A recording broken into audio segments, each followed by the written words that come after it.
Okay, I believe we are live now.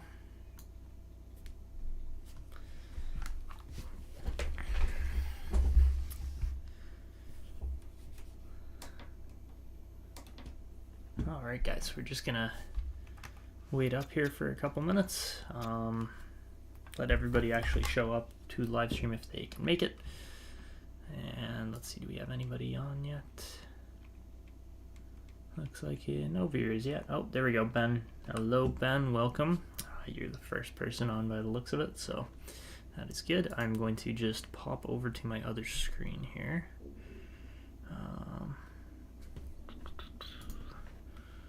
Just get the spreadsheet set up here so that you guys can take a look at it before we really get going.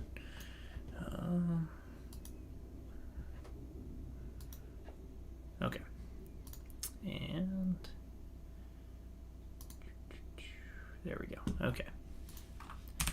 Yeah, we'll have that. And okay. So, wrong screen here altogether. But today we are going to be working on the final section. Welcome, Mullet Hockey Kid. What's up? We're going to be doing a bunch of roster editing and player editing. I mean, most of the roster editing is done at this point for what I'm going to be releasing for my version 1 roster. As you can see, we still got some players to go through. These guys I'm going to do off camera. Still haven't quite gotten to that yet. But today we are mainly going to be hitting the 2027 prospects. So Alexis Joseph, Batal, Dominic Birtus, Eli Mami, Crips, Ozzy McIntyre. Like, we're going to try to get pretty much, maybe not all of these guys done today, but as many as we can. So that's going to be fun, but also going to take a bit of time. But yeah, we'll be working our way through most of those guys today. I only really have 3 guys left here from 2026 for this version 1 roster. And then once that's done, then, like, once those guys are done, then I'll be publishing the roster. It'll probably only be another couple days at most before this roster is available on Xbox Series X and S. And then I will also be releasing a version of this spreadsheet that you guys can take a look at. And then obviously I'll be making a copy, working on another version of it, and then uploading that.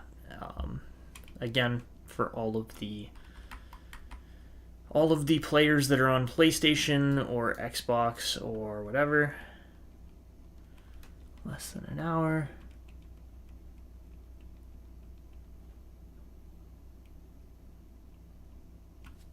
Sorry, Coleman, just reading your comment here. I am sitting here at work before I go to work. Okay, in less than an hour. Well, hopefully we can really get things going. Once this first version 1 of the roster is done, so mainly just the draft planners and stuff, once I'm done this section, then we're going to start the draft to glory, and then I'll be doing more roster editing and such off camera. As you can see, there's just a ton of players to get through here still. Like, I have got all the ones that are filled out, so like ones that are filled out to kind of this range where they actually have a name and everything punched in, I've either made or I'm going to make. I'm pretty sure Drew Hellison's in the game. This list isn't entirely accurate, but it's mostly accurate for players that are missing still. So as you can see, there's just tons of guys that need to be created still. You're saying I should do an Oilers franchise mode? I want to, but like the Oilers franchise mode, just, I don't know, I don't find it as exciting because it's like the team's built already. You just be trying to win for the first like 5 to like 10 seasons, and then after that, then you do a rebuild, but like that's a little tedious. So that's why we haven't done an Oilers franchise mode this year. I might end up doing one at some point. I mean, obviously you can see the Oilers memorabilia and everything behind me, but yeah, there's quite a few guys that we have completed already for this roster, quite a few that have still have yet to be worked on, but once that actually happens, then yeah, it's going to be good. But yeah, I've got, like, it's a full sheet, every single rating and everything. Like, you guys can quite literally go through and create every single one of these players on your own if you wanted to. That's why I'm doing the spreadsheet this way, why it's got so much information on it. But yeah, you can see obviously which players are completed, which players aren't completed. I guess Dylan Rossi is getting assigned to any team in the dub. I did actually finish these, so no more need for a highlight on those. And I believe Mason Lori's in the game as well. I might be wrong on that. But yeah, let's get to work here on this first section. We're going to be starting off with Alexis Joseph and Batal probably. I did update Jackson Jacobson because we saw that he was in there last time. So hello, Hockey Visuals, welcome. So, all right, we're going to get back to this here now. I'm just going to have to flip around, get my screens all set up. It just takes a second or two, and then once we're going, then we're good. Okay, all right, let's get rolling here. So, again, 2027 draft today. That's what we're mainly going to be working on. So we're going to be just punching through, creating a whole bunch of players here. But we're going to start off with Alexis Joseph. Hockey, because if we don't do hockey, then things don't show up the way they're supposed to. And, all right. Made my own name player and other players that were on a Florida franchise mode. One was named Jordan Shepard. That's funny. Yeah, I mean, Shepard's a fairly common name, so yeah, I'm not surprised that it actually shows up. My name is like, my last name is so Slovakian that it's like, it's technically in the game, but it's not really in the game, so. All right, let's see. All right, so we're getting to Alexis Joseph here.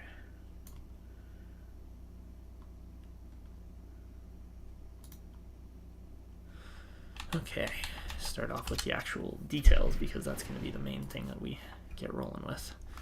When am I doing the Draft Glory series? As soon as this draft planner sheet that we were just looking at a few minutes ago, so there's probably about a dozen, maybe 20 prospects left to actually create and edit, and then once that's done, then it will be starting. So pretty much the next live stream after this one, whenever it gets announced. I'm not entirely certain when I'm going to be doing it yet, but once we figure that out, that's when it'll be, and that'll be the start of the Draft to Glory series, so that's going to be super exciting. Alexis Joseph, all right, obviously Joseph's going to be his play-by-play name. Not related to Hunter Shepard. It's too bad, but that's okay. I mean, like I said, somewhat common last name, so yeah, it's cool. All right, how are you guys all doing today? Just as far as how's your days going? Anything special going on apart from, you know, Coleman said he has to work. My day's been a little hectic so far, but that is all good. That's usually what happens on days where I plan to live stream, is things always go a little bit sideways. Not crazily sideways, but a little bit. So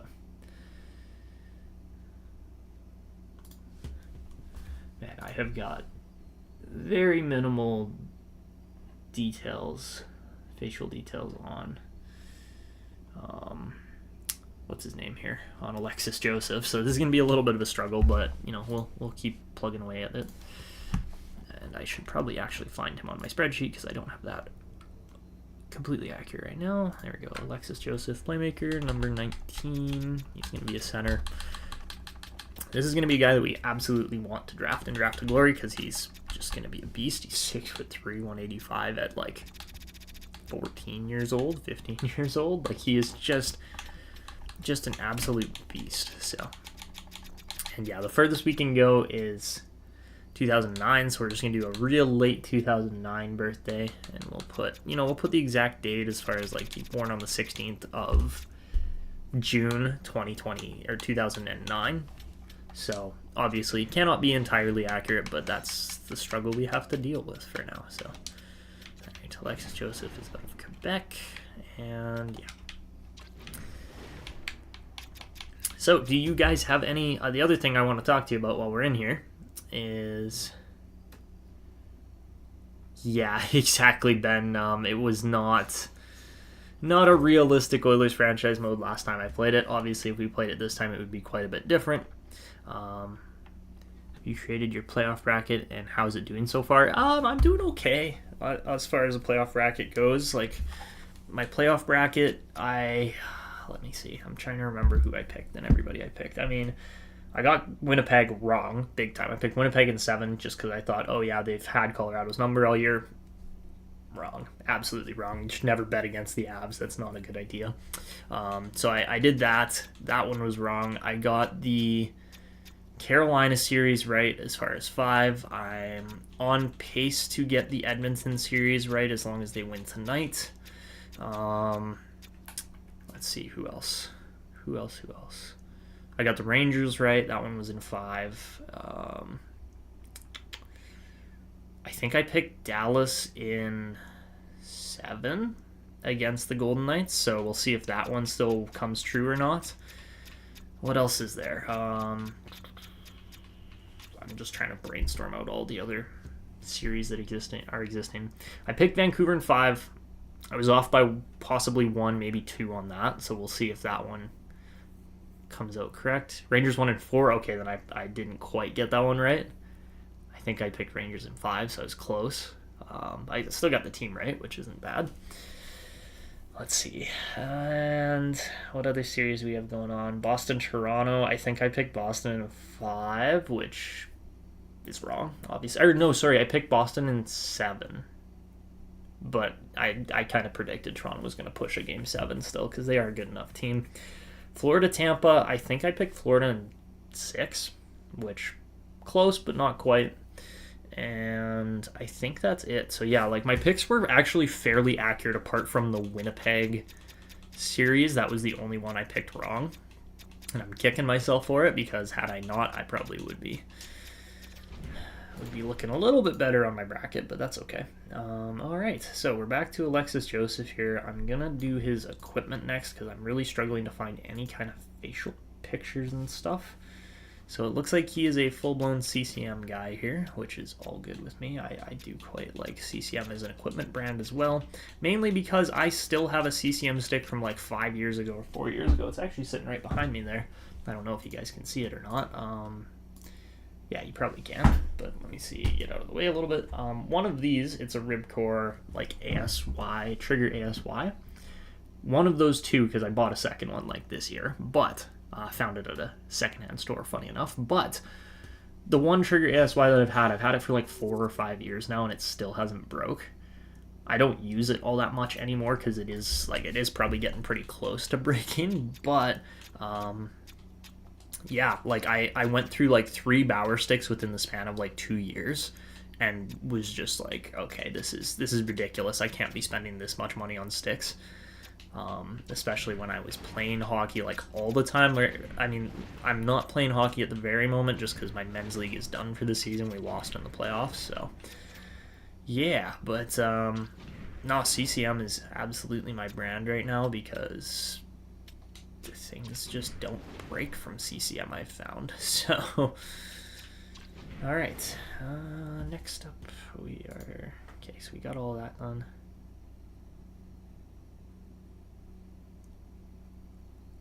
You created mine, like you created your bracket there, Coleman, and it got deleted. Like it was just somebody deleted it, or what happened there? Or you just deleted it yourself because it wasn't hitting.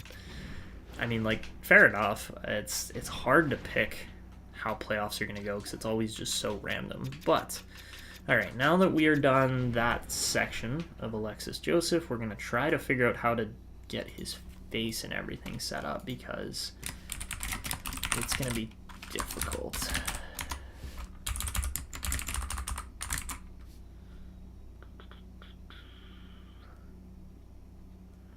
There's a jet speed. There we go. Jet speed, report 80K.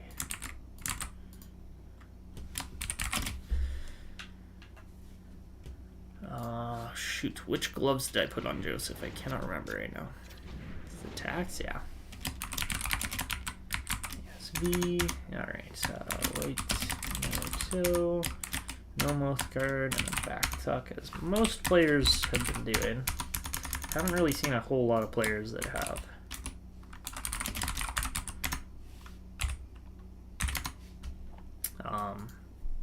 Where is that train of thought going? Don't see a whole lot of players that actually have mouth guards at this level in time. So, Alexis Joseph, we are going to assign him to... I think the Drummondville Voitigirs, I can't say it. I'm really bad at pronouncing French names and team names and stuff. But yeah, Drummondville's going to get this guy just because he's born and raised just outside of Montreal, and then Drummondville's kind of like the next Q team over. So yeah, let's go and see if I can find a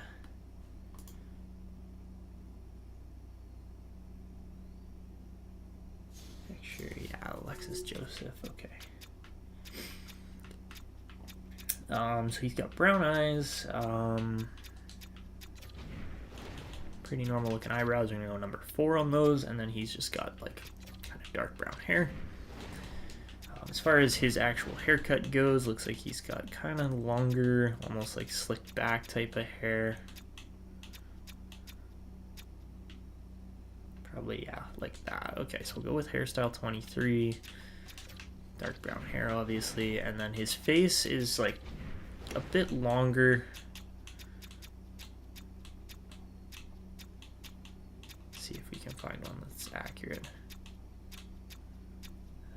That one's not super far off. His chin's a little bit kind of... That one's actually really good. Okay, that's one we're going to go with. We're going to go with 94 for Alexis Joseph. And... I clicked the wrong button. Okay. Head 94, brown eyes. Eyes, eyebrow 4. Dark brown hair. We went with hairstyle 23. Yeah, 23. We'll give him the patchy beard because he's French-Canadian, which, I mean, I'm not saying every French-Canadian person has a beard like that, but, you know, close enough. Alright, and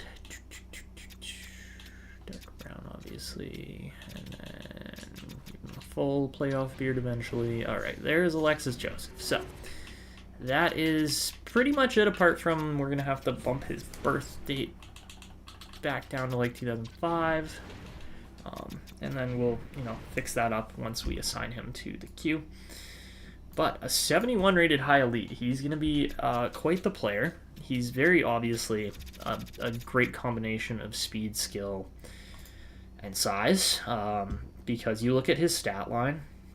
He was playing in a AAA U18 league this year, and he scored 53 points in 39 games. He was 1.36 points per game as a 14 turning 15-year-old. Yeah, he's going to be a beast. So, anyways, we're going to give him pretty solid speed. I'm actually going to give him half-decent body checking. Endurance will be okay. Puck control's obviously going to be high, like 81, 82. His passing is going to be one of his best stats, like 86.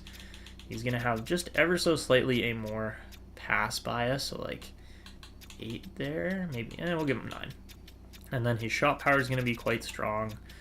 Accuracy is going to be okay.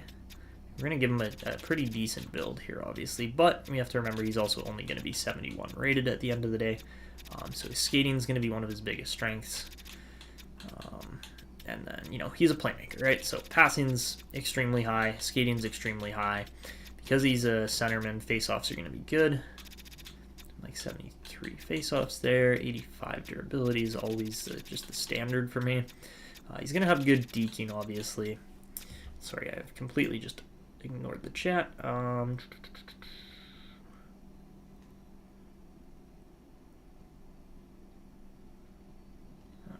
Yeah, that's unfortunate, Coleman, sir. I'm looking at your chats there. Yeah, that tends to happen sometimes where, like, whoever's the owner of the... is he a playmaker? Yeah, he had more assists than goals. I mean, don't get me wrong, he's going to be a goal scorer too, obviously. When he played U15, he scored like crazy. I mean, I look at it this way as far as if players are at the top of their level... if they're playing... in the like exact same age range and league and everything, they're gonna be like if they're a 15-year-old playing in a U15 league, they're gonna score more goals just because they're the dominant player on the team. If they're playing in a league higher up, they're gonna be a little bit more creative with the puck as far as they're not just gonna be looking to shoot the puck every single time they get it. So that's how I look at players like this. So that's, yes, he's a playmaker, but he is going to have a good shot still too. Again, 28 assists versus 25 goals. Like, he had more assists, so that's why I'm making him a playmaker. If you think he should be, do you think he should be a sniper, Ben? Like, is that what you're getting at here? Because I mean, I'm totally all ears to listen to it. Because yeah, that's the whole reason we do this. So give him decent discipline.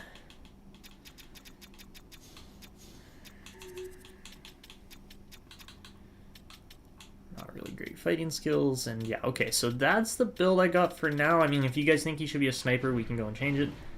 He is so balanced. So, like, I know it's that's why I made him a playmaker. Like, maybe he is a sniper because yeah, he had 43 goals in 30 games in his 15 like U15 AAA team that he played for like last year, which is also insane. But yeah, we got to remember he's 14 years old still, so it's kind of hard to predict exactly what style of player he's going to be. But we're going to go with playmaker for now, just because I think that's fair. Like, it's kind of hard to tell. I mean, for the first, like, this is one of the things I find absolutely hilarious about NHL is, like, for the first 2 or 3 years Austin Matthews was in the game, he was listed as a playmaker. Like, after he got drafted in 2016, he was a playmaker, and everybody's looking at it like, no, he's obviously not a playmaker. He's obviously a sniper. But EA just had him listed as a playmaker, so that could be a very similar situation here as far as what's going on with Alexis Joseph. But you know, we'll see. Only time will tell if he's actually going to be more of a sniper, more of a playmaker. We don't know yet. But that's the fun of this. And I mean, if somebody comes into the chat here and is like, no, he's definitely a sniper, make him a sniper, then we can do that. But you know, Artemi Panarin is listed as a sniper, and he's probably more of a playmaker, but he can shoot the puck too. Like, it's one of those types of players where it's like, okay, he is a playmaker, but he snipes it as well. So yeah, yeah, there's your Alexis Joseph build. So that's the first one down. Then we're gonna hit Batal here. He's gonna be the next guy, and I gotta figure out which teams,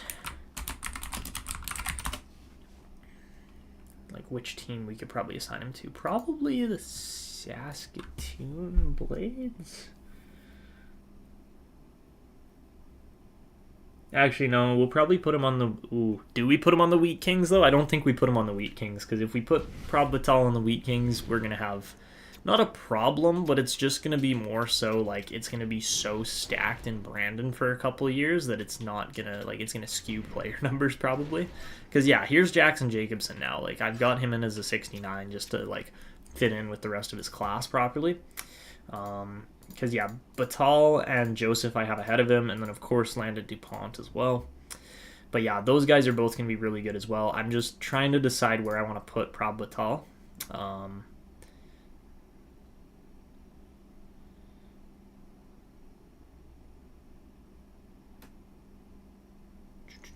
Sorry, Coleman, what are you talking about here? You had a lot of scouts in USA. Huh. I'm a little confused on that comment there, Coleman, but, you know, if you want to add a little more explanation, then I'll absolutely respond to it. But most of the players coming up here over the next few drafts are more North American based. But there's a few. Like, there's a guy like Dominic Bertus is going to be out of the Extraliga. So, all right, let's continue on here. We're doing Batal next. So I'm thinking I'm probably gonna assign him to, Batal's a sniper. I know 83 goals is, definitely a sniper. But I'm just trying to figure out which team to assign him to in the dub. I'm thinking probably either Swift Current, Regina, or Saskatoon, one of those three. Because right now he's playing on, like, the Winnipeg Thrashers in, like, a U15 league or something, or U16 or 18 league. So, yeah, something along those lines. I'm just not entirely sure which one yet. But, yeah, we'll figure it out here. So, but, yeah, Batal looks really good, too. Like, he is just an absolute sniper.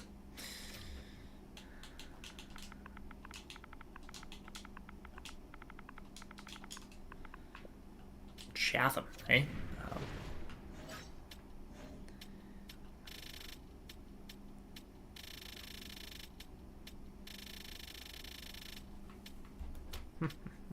Okay.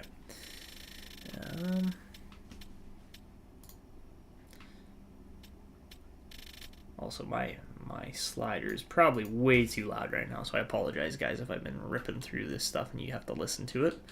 That should be better now that you don't really have to listen to it. Batal is definitely a sniper, yes, yeah.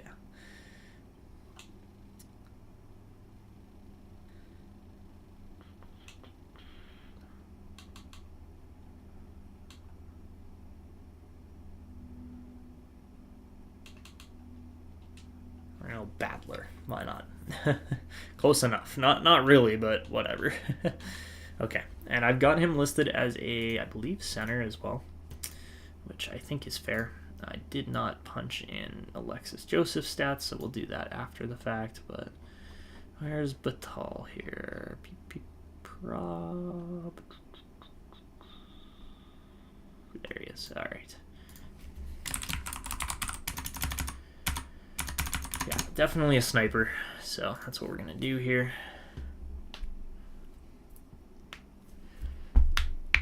What team are you going to use for this franchise mode coming up? That's what I wanted to talk to you guys about. So, I'll show you in a minute, but I've got a few ideas, so it's not necessarily guaranteed to be one team. Obviously, we did the Atlanta Gladiators in the past, we did the Newfoundland Growlers, we did the Reading Royals, we did, like, there's a bunch of teams that we could play around with and try to decide between. I think I'm going to leave a vote in the community tab before we actually start, but it'll come down to a few different teams. Utah, we're not going to do Utah. I thought about that. It was like, well, we could do a Utah relocation. That would be fun, but we're going to do Draft to Glory more so. So Utah isn't quite the play. We might do Utah to start next season though, because that would be fun. And it was hilarious because I remember in NHL 22 we relocated the Coyotes back to Quebec City as the Nordiques, and that actually went quite well. That was one of the most popular series I've ever done on my channel. So yeah, that one was super fun. But yeah, I've got a bunch of ideas, so I'll run them past you guys after we get a few more players created here. And I'll see what your guys' initial feedback is, and then we'll go from there as well. So, Batal is number 14. Sorry, I'm just making sure I actually get all of this data inputted properly. Left-handed, he's 6'2" already at 14. Like, that's crazy. That's probably part of it, is that these guys are just fully grown, essentially, already, and they're at such a young age, so it makes it a little bit easier on them as far as playing against opposition. So, alright, Batal is obviously he's going to be a 2009 birthday as well, but we can't quite make that, so we're going to push him a little bit further back and go December 14th, even though he's actually a May 14th, 2009 birthday, and he's out of Manitoba, so...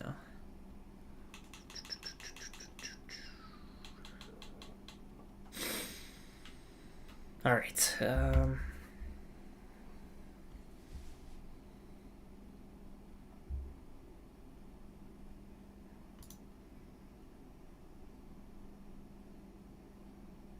Yeah, they really are, Ben, because you just get to sit there and build through the draft year after year after year while having this huge restriction and limit put on you as far as no trading. So yeah, I'm really looking forward to the Draft to Glory. But yeah, I've got a few teams that I'll run by you guys here. I mean, I think I only have one of the teams created currently, but there is opportunity for quite a few. So yeah, all right. Now that we're done Batal's details, we're gonna get to face and picture and everything else. Holy, my computer is lagging right now. There we go.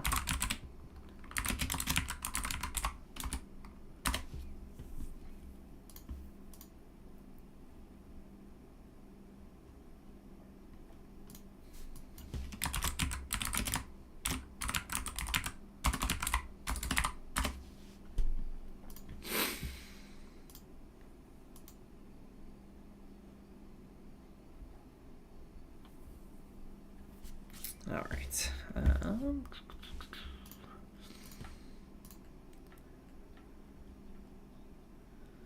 Do a team like Houston. Interesting. Okay. All right. Not one of the teams I currently have on the list, hockey visuals, but something we could add to. I just don't know which concept. If you can throw me a couple concepts for teams like Houston Outlaws, Houston, I don't know. Give me some ideas for what a team in Houston could be called. We could do the Houston Coyotes. It wouldn't quite be the right look. I know like that image of the Coyotes with the like cowboy hat and like spurs on the boots, and like it was such a cool concept that somebody made, and I even went as far as to like play it on Hockey Legacy Manager on my phone and like relocate them there. But yeah, if you can give me some team concepts for a Houston team, then I will absolutely input it. Okay, so as far as Batal goes, he is Indian, I believe. Yeah, it looks. Yeah, I think he's Indian. I might be wrong. But we're not going fully black, obviously. We're gonna go. I'm not actually entirely sure what face is going to work for him here. So what we're actually going to do first is we're just going to assign everything else. So brown eyes, he's got pretty curved eyebrows, kind of like, yeah, we'll give him those ones. Eyebrow 6, and then we're just going to go black for the color of the hair. He's got a pretty curly hair by the looks of it. Not quite that, but close.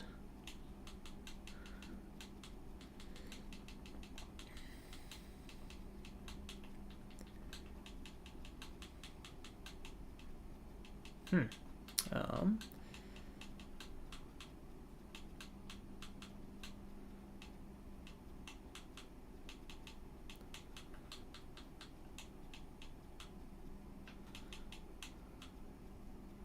a little lost on which hairstyle to give him here, just because it's such a strange looking hairstyle. I could almost go with that one, but not quite.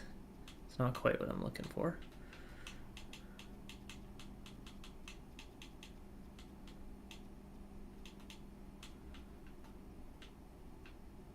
Okay, we'll go with that one for now. It's not entirely accurate, but we gotta figure something out. And then he's actually got the full-on mustache already, which is kind of cool because he's a 14-year-old. He's rocking the stash. We'll give him the full one for that, but he's got just that kind of stash going right now. So, all right, and then of course we have to find the right face for him, which is going to be a little tricky, but I think we can manage.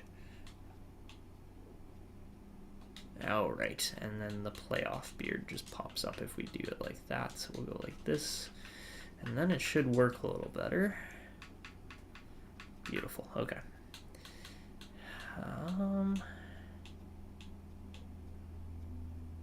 That one's not super far off. He's a little bit lighter toned though.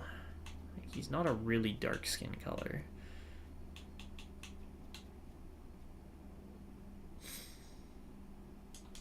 That one's okay. We'll keep going here. Ooh, actually.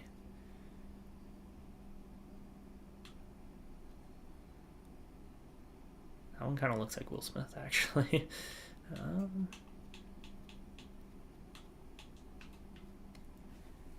That one's not super far off, apart from the jaw is just a little too indented, but...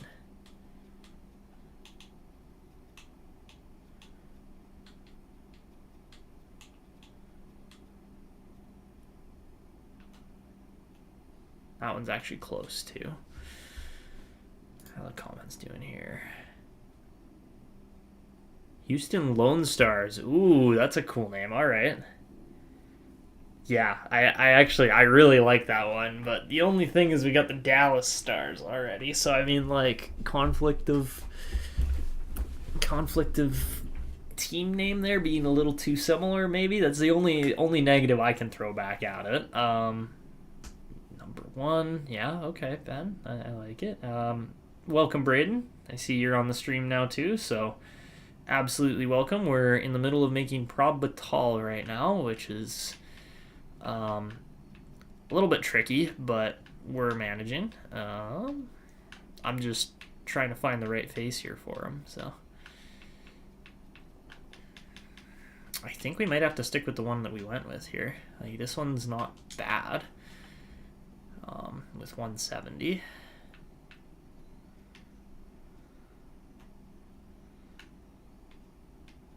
I just don't know if we're gonna find a better match than that, really. So yeah.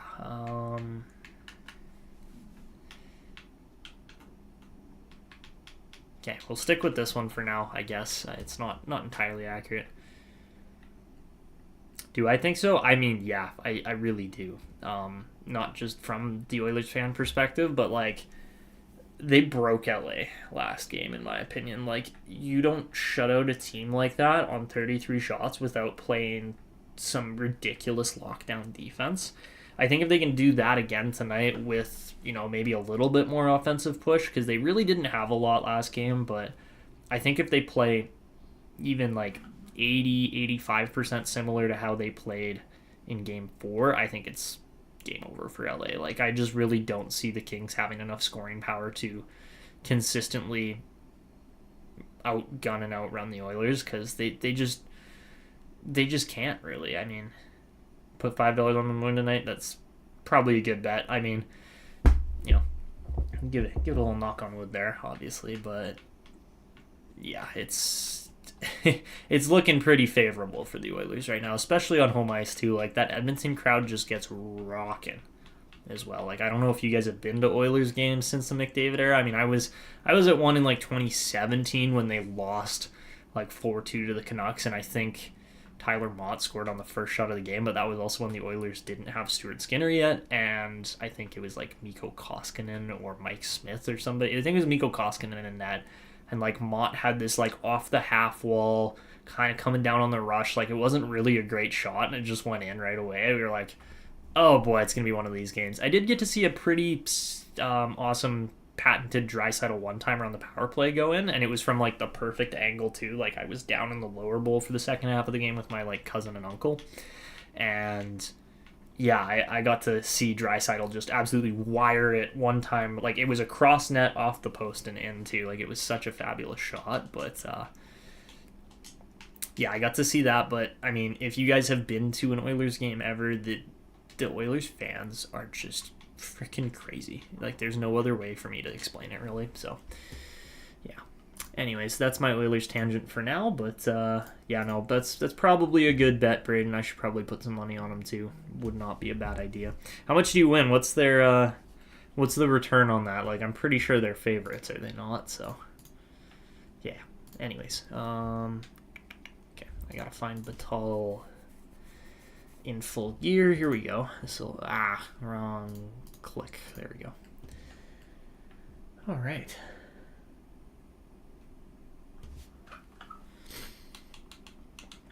First things first, I'm going to punch in these numbers so that we can continue on here pretty quickly. And we got 170. Brown, he had eyebrow style number 6. Hair is number 29. And then he's got the mustache and 1 and 2 for the numbers on there. He's one of the few guys that actually has facial hair, which is pretty funny. So, all right, as far as equipment goes here, let's get to it. Looks like, he is wearing a Power React 50, which I haven't seen, that's all I see for power helmets. He's got the Warrior gloves on. I'm trying to figure out which ones. I'm thinking probably those ones, the QR ones. So we'll go QR1 for that. He is pretty much most certainly using a Bauer stick of some kind, but his skates are also the Bauer Supreme Mocs, or close to it. And he's got a Bauer stick, and I'm thinking it's the Sync again. I'm not certain, but I'm pretty certain. Yeah, definitely a Bauer Sync. And he's got, obviously, the white full toe, as most players do. or sorry, white no toe. I call it a full toe because he tapes the full toe, but it's called a no toe because there's no toe on, like, showing off of the tape. So yeah, a little tricky that way, but obviously he's got the back tuck, as most players do. And then I think that's it for him. All right, apart from, you know, the actual ratings, which is what it is. That's pretty easy. He's got the skates, his gloves are the Warrior, QR1 gloves, his stick is a Power Sync.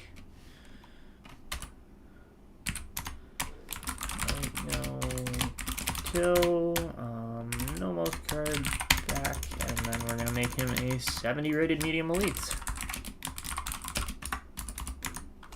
Because again, he's got to slot in right behind these other guys, and honestly, if he's playing this well already, there's a good chance he could be NHL ready by the time he gets drafted. So yeah, let's finish off Batal here quickly. Get his ratings all done and everything. And yeah, he is most certainly a sniper. So, how are we looking here? Sorry for being late. Let's try it. No, it's all good. What number does he wear? I have 14 on here. That's what I was able to find. It said 16 on like Elite Prospects or 15 on Elite Prospects, and I looked at all the pictures of him on the Winnipeg Thrashers that he's on, and it's like, yeah, no, he's number 14. So, anyways, he's a sniper, so he's gonna have pretty good speed, but like not quite as crazy as some playmakers. We'll give him like minimal physicality in spite of how big he is, because that'll grow. We'll give him pretty good puck control and passing, like 79, 80 in that kind of range, and then his shoot. Here, let's look at his stats and just compare what we're really looking at here. So he scored 83 goals and only had 36 assists for 119 points. So I'm going to give him like a 4 on the shoot pass bias. Actually, is that right? Let's see. I'm going to do the calculation here. Okay, 119 divided by 80, or no, 83 out of 119. He shoots the puck he scores 70% of his points. Like, he's scoring goals on it, about like 0.69 something. So if we go that times 15, we should be looking at, it says 10.3, meaning he should be at a 5. We're going to give him a 4. Yeah, okay, we'll give him a 5. I think 5 is fair. And then he's going to have a stupidly good shot already. It's going to be like 84, 82, because that's just how good he's shooting the puck. So agility is a 70. Give him 77 or 76 agility. We'll give him pretty good strength as far as like 77 strength because he's already huge. Balance is okay. Face-offs will be okay. Durability is going to be an 85. Deacon's going to be like a 78. Aggressiveness is not that high. 72. I'd say he's pretty poised if he scores that many goals already. Hand-eye is... sure, I'll give him a 77 there. Shot blocking doesn't need to be that good because he's a sniper. Really good offensive awareness. Pretty decent defensive awareness. And then stick checking is going to bump him up again. So we give him like 75 there. Maybe bump up his offensive awareness a little more. Put his fighting skills down to 60 and his discipline up. And we'll bump that one more. And, oh wait, no, 70 is exactly what we were looking for. Okay, perfect. All right, there is Prob Batal. Nice and easy. We'll go assign him here in just a second once I punch in his stats because I didn't do that yet.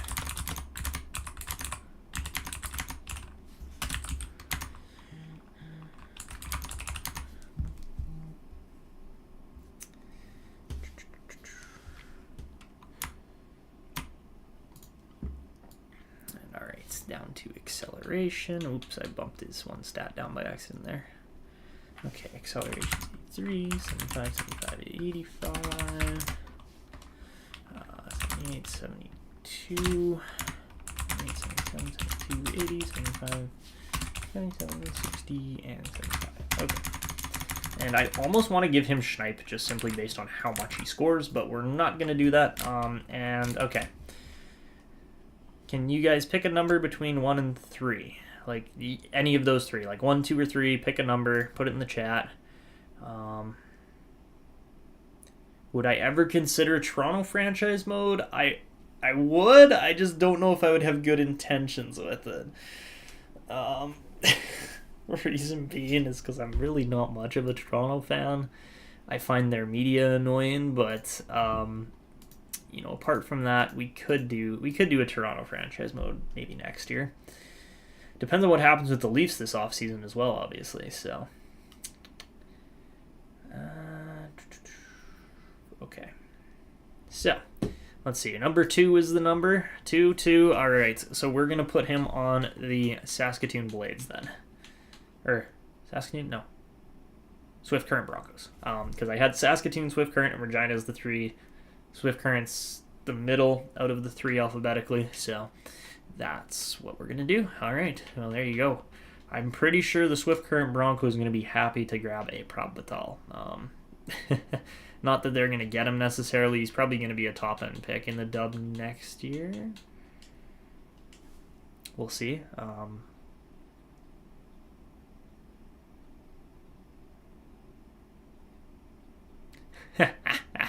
Peaceful, just, I mean, to be fair, you're a Habs fan, right? So,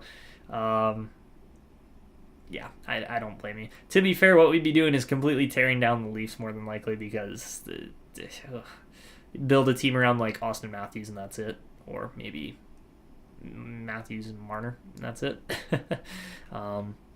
You can't deny the skill and how good they are. They are a very good regular season team. Playoffs is a whole nother beast in question. So we're going to go... Oh, sorry. I am having a moment here. We're going to actually put Batal on the Saskatoon Blades because I don't understand what I'm doing when it comes to alphabetical order. QRS, not SRQ. So, yeah, we'll put him on Saskatoon. Which, I mean, close enough to Winnipeg because that's where he's from. And then, of course, we will bump him from a 70 player. If you're rebuilding for 50 years, no cup since the TVs were colorless. You were correct. They also have never won more than 2 playoff rounds. Fun fact. Fun fact there.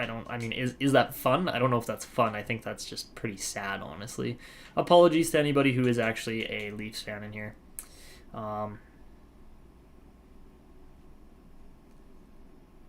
Love the Canadians franchise mode, just seeing how they actually, yeah. Well, that's the thing, is like, I feel like you guys could still, I know, I get it, Peaceful, that you wouldn't support a series like that, like, we probably wouldn't get any comments from you and stuff, but we're, like, the thing is with these series is to make it our own and not just to be like, oh, we're playing this core until they die kind of thing. Like, no, we wouldn't do that because that's what the Toronto Maple Leafs are doing right now anyways, so...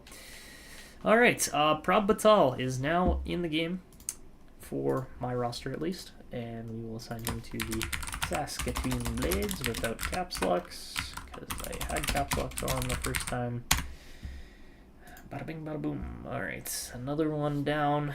We're getting close. We're starting to get close at least. Okay. Next player, I think we're gonna do. I'll put 3 names in the chat for you guys here again. You get to pick between them, and then we'll just work our way down.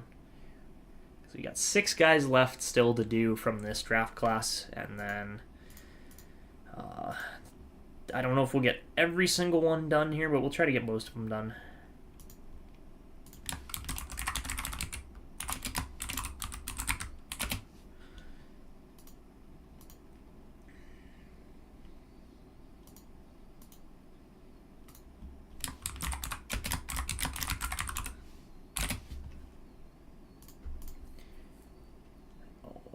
Okay, yeah, the last one here. You guys might pick the last of the 3. I'm not certain.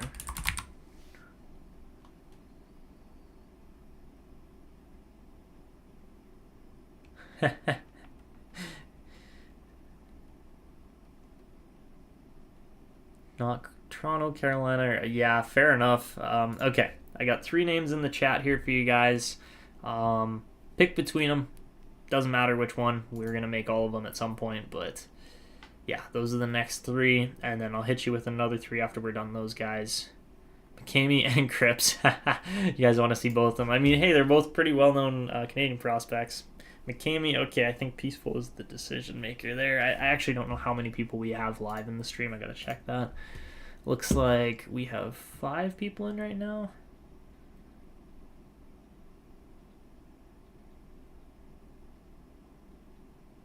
The mix are all franchise. You think McCamey's gonna be that good?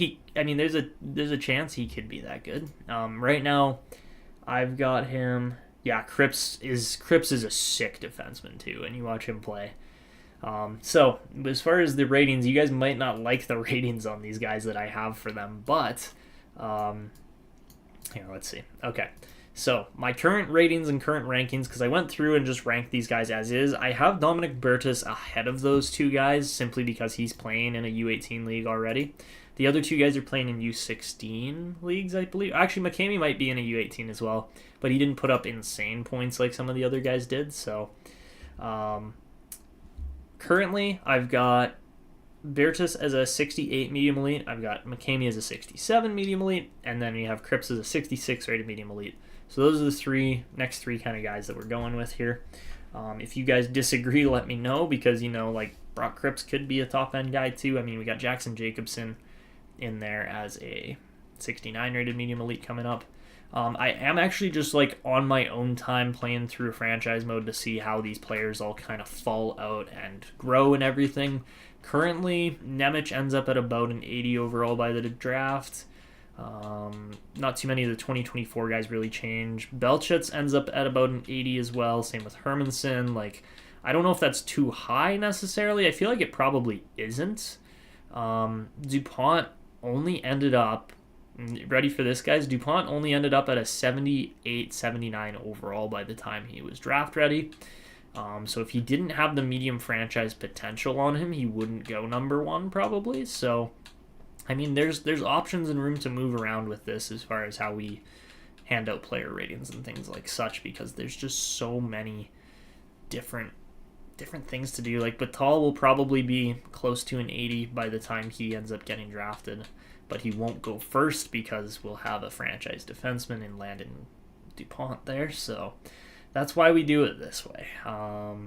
Anyways, let's get moving on to who are we doing next? McCamey was the decision.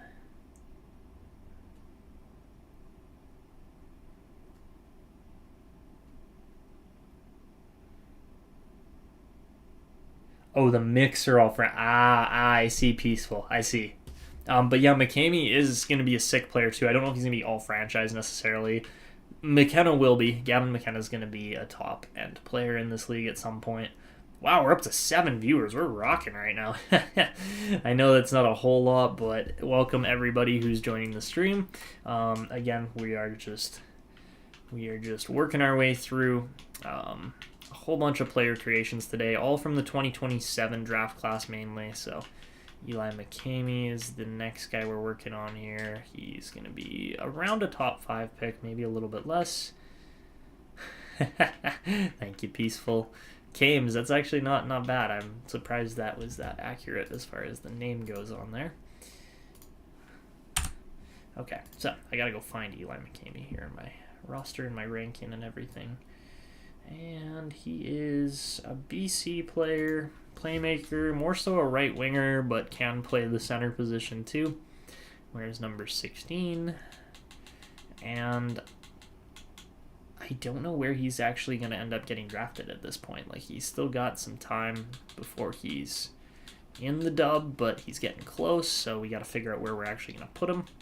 And again, he's a 2009 birthday, meaning we're going to make him a late 2008 birthday with accuracy on everything apart from they end up in December as the birthday. So, Burnaby, pretty close. I mean, we can just go BC in general because that's all we really need to do. All right, so McCamey, he's playing in the CSSHL just like Brock Crips, which is, if you don't know, is the Canadian Sports School Hockey League. But yeah, McCamey looks pretty good. Like, he's gonna be a legit player for sure as well.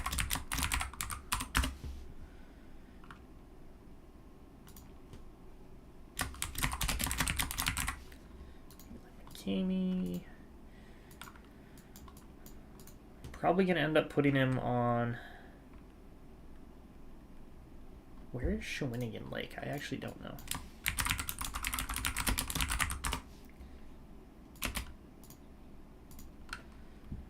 Shawinigan Lake is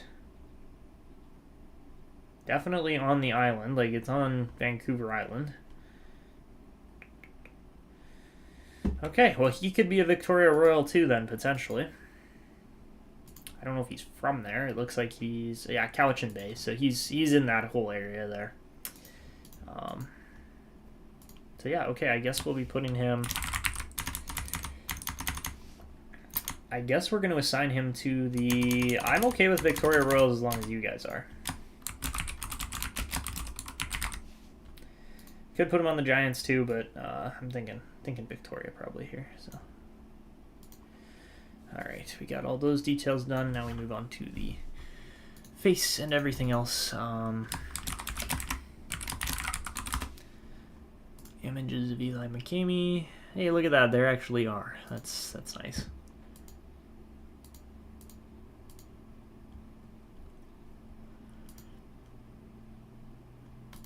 Okay, so start off brown eyes, obviously, as a lot of these players do have. There's very few guys with like blue eyes and green eyes and stuff. So we'll give him the number 3 eyebrows here. It's going to be kind of like a darker brown.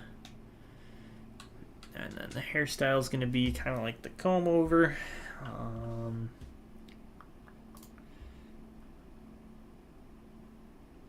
Yeah, and the other thing is they already have, the Royals just got, on my roster at least,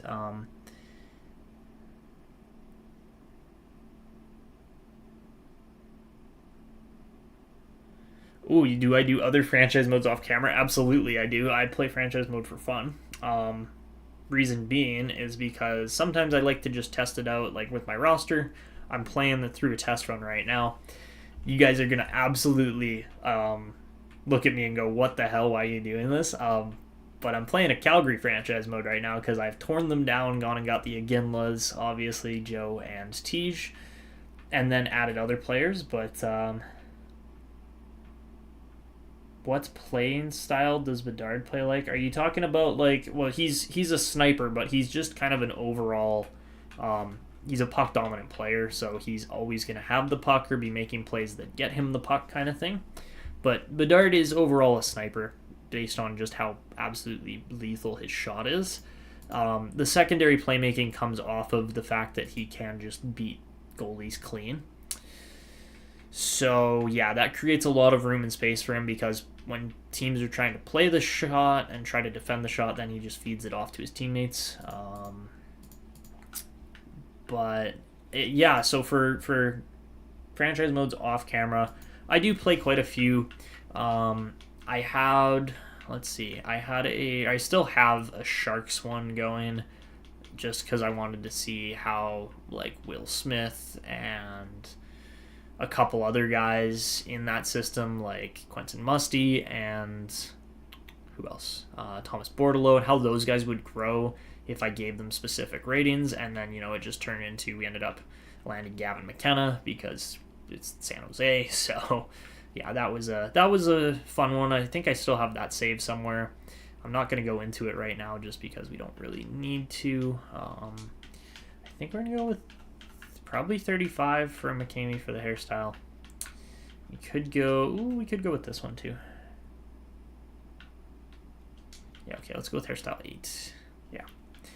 Dark brown, okay. Now we just gotta find a face for him.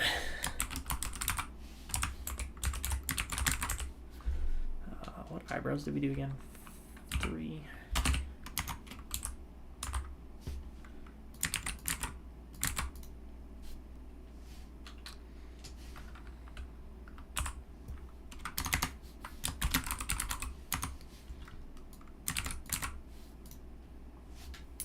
Okay, so for Eli McCamey's face, because this is taking a little bit longer because I'm responding to comments and stuff.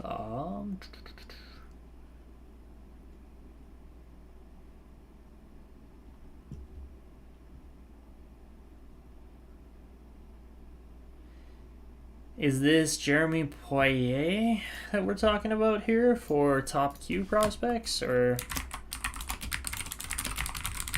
probably?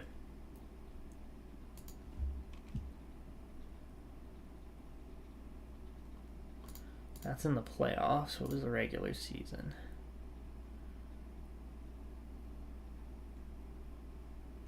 I think it's Justin Poirier, isn't it? Yeah. I've got him right now as a medium top 6 because he's tiny and he's going to fall in the draft. Pretty much guaranteed, even though he's scoring like crazy. The Q, not to take anything away from the Q's a great league still, but it's a little bit less defensive and a little bit less physical than the OHL and WHL. Definitely quite a bit less than the WHL.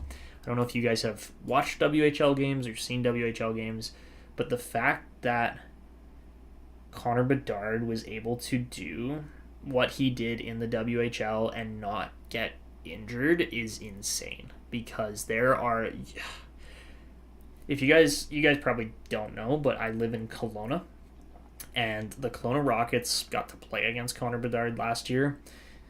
They lost in overtime. I was at that game, but I watched Bedard eat a cross-check square in the face. No penalty called. I watched him get hooked, slashed, cross-checked. Like, he was getting beaten up by the Kelowna Rockets, and he still ended up with an assist in overtime, in spite of how hard and how physical they were playing him. So, honestly, the fact that Justin Poirier can score 51 goals in the Q as a 5'8" winger doesn't surprise me as much. It's not like he's a 5'8" center playing in the WHL and scoring that much. So, like, I apologize to any of you who are big Q lovers and play or are in that kind of region of Canada, because you've still got a great league there. It's just, it's not, I just don't think it prepares players quite as well for the NHL as other CHL leagues do. And I think we see that from prospect and player development overall. Unless, you get a franchise guy like Nathan McKinnon or Sidney Crosby or Mario Lemieux or on and on and on. Like Lafreniere, over the last few years, it's taken him a while to warm up to the actual physicality and play style of the NHL. Whereas WHL players have been in the NHL within a season or two kind of thing. And even OHL players, like you look at Wyatt Johnston. Wyatt Johnston's a great example of what an OHL player can do. If they're developed properly and developed right. So I think we found a good face there for McCamey. 17's not too bad. But yeah, that's my CHL rant for any of you guys that are wondering and questioning why I don't have Poirier higher. I think he's going to be a great goal scorer, don't get me wrong. He's going to be a top 6 forward in the NHL at some point, especially with that goal scoring ability. The only thing I worry about is he going to get beaten up once he makes it to the AHL or the NHL or whatever level he tops out at, which I don't know what level he's going to top out at yet, because his future's still yet to be determined. I'm also speaking this as a smaller player who, like, I am 5'8", so I know exactly how it feels to be playing against 6'2", 6'3", 6'4" players that just bully you.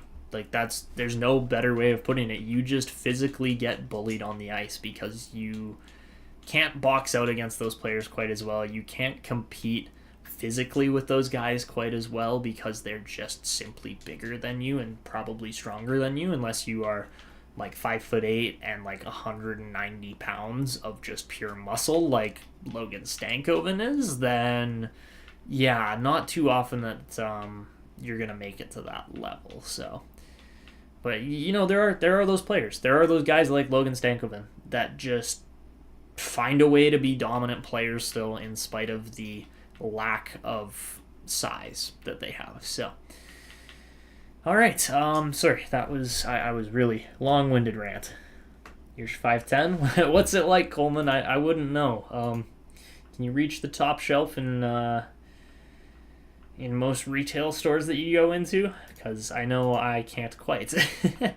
Gotta usually stretch quite a bit. So, anyways, having some fun with this here, guys, obviously, but all right. Eli Mami, where's the equipment? All right, looks like he's a big CCM guy as well. Not really a surprise there. He's getting the TAC 710 and the gloves are, I'm trying to figure out. I always struggle with the CCM gloves of this. They all look so similar. We're going to go Jet Speed FT6s. For the gloves, his skates are, I think, CCM as well. I'm not certain, but it looks like it.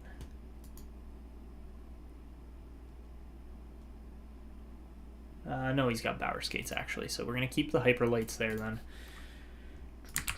Our Hyperlight 2 skates, his stick is a CCM Ribcore Trigger 6, if that exists in the game anymore.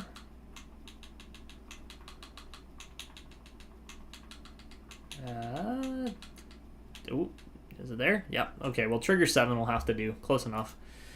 He uses, in my opinion, the Ribcore Trigger 6 is one of the best sticks that ever existed for shooters, at least, because of just how the kick point and everything worked on it. It was really just a fabulous stick. So, yeah. All right. And Mami, it looks like he uses a half white no-till, which we can get behind.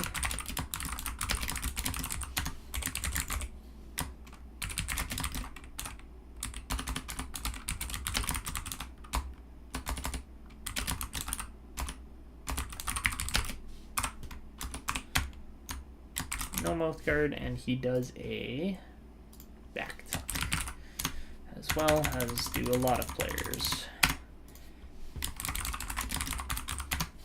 Also, let me know in the chat, guys. What do you do?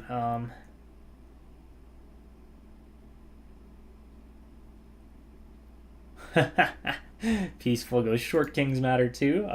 Coleman said, you hit small things and you have to duck. I always hit the door going out of the bus entrance. I have to reach shelves. But yeah, I can reach shelves in some places. Tongue tucks, yeah. Tongue tucks are goated. Absolutely. Absolutely, Ben. I play with a tongue tuck, mainly just because I play with big shin pads because I'm a defenseman. So, with that case, big shin pads are nice. It's a lot easier to block shots with big shin pads. So, if any of you guys play defense, I absolutely recommend that. I don't understand the full tucks and the no tucks. I know one of my brothers plays with like no tuck at all. Like he's fully just out, or I guess it's a double tuck. This system right here is fully backwards from how it should be called. Like this should be called that should be called a front tuck. That should be called a no tuck, because you're tucking the skating, you're not tucking the, like, what? Why is it called a back tuck? I guess it's backwards regardless. There's my rant for the day. Welcome to my TED Talk. But yeah, anyways, I do a tongue tuck. My one brother does no tuck at all, and I look at him, I'm like, you're insane. But he's like, why do you tuck it? I'm like, because it's too big for one, and two, it looks better. You don't want the tongue and laces of your skate hanging out during the game and getting caught and stepped on and whatever else. So yeah. All right, Eli Mami is going to be a 76 overall medium elite playmaker here. So high speed for sure, good passing bias. What else do we got to hit with him? He's actually pretty close. 23 goals, 25 assists. Like, he's one of those just very balanced playmakers now that I look at it. So we're going to put him at an 8 on the passing bias. We're going to have him with pretty solid passing, like 84 passing.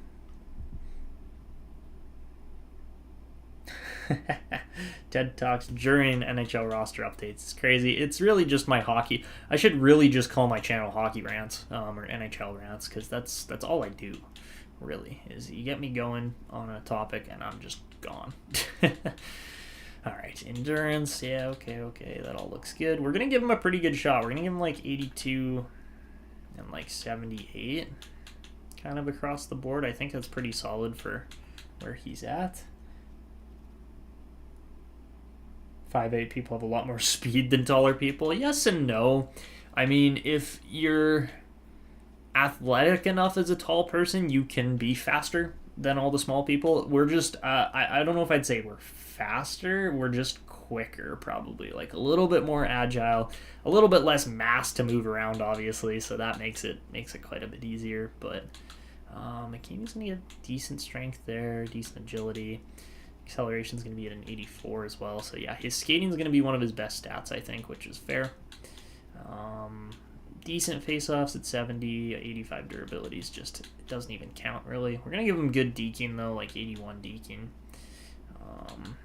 77 aggressiveness, or 72 aggressiveness, 78 poise. I'll give him pretty good hand-eye as well if he's a playmaker. Shot blocking can be like a 72. Offensive awareness is going to be quite good. We'll give that like a 76. And then like barely any defensive awareness. And we're up to a 68. Okay, so I'll have to bump something down. I mean, obviously, we'll go hand-eye down. We'll go shot blocking down. We'll go fighting skills down. Discipline can be up. But yeah, he's 68 rated. So I guess we'll have to go 75 and 70 on the awarenesses, which I think is fair. I don't see anything wrong with that. But yeah, there we go. That's Eli Mami. I'm just going to punch in these numbers again real quick. 79, 78, 73, and then boom over to the next side. And 84, 74, 70,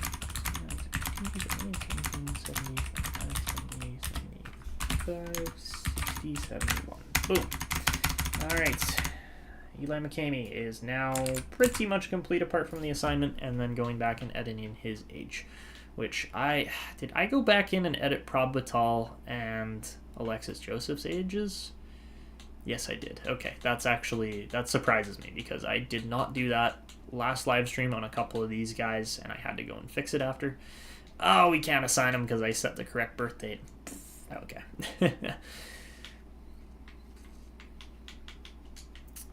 Or close to the correct birth date. Obviously, it's not 100% accurate because we just simply don't have that option. But that's fine. It's fine, EA. Why would you actually, allow exceptional status players and things like that in your leagues when you could just make it all difficult on the users instead? Ooh. Okay. I'm not really setting any celebrations and things like that. I just don't really see the point. Like, if you are playing your own franchise modes, you can go in and edit those afterwards. I just don't see the point in going and finding all of these guys' sellies as to how they celebrate when they score kind of thing. So you guys could do that in your free time because I'm going to provide you with the accurate ratings, the accurate player appearances, and yeah, then you guys can just run with it and have fun with it. So, all right, there we go. Eli Mami, another pretty damn solid 14-year-old on the Victoria Royals, apart from Keaton Verhoef, or Verhoef, however you say his name. I literally don't know how to say it. But yeah, we're starting to roll here. I'm interested how many prospects we actually have now.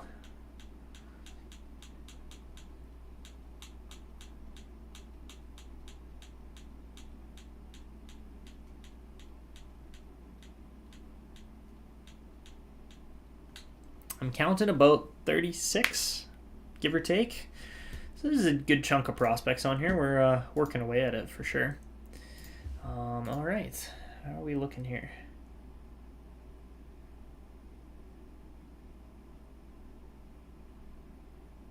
Collaborations depend on the game that is being played.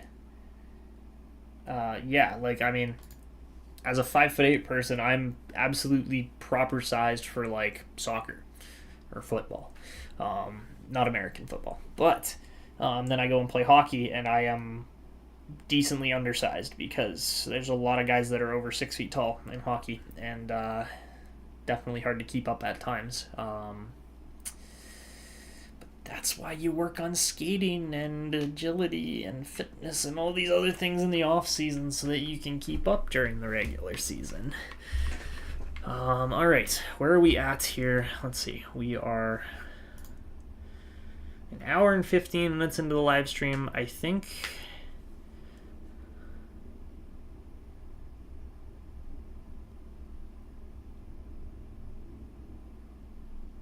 Oh, celebrations, not collaborations. I love how the one typo just changes my entire perception of the comment. That's hilarious. You're talking cellies. Celebrations, yeah.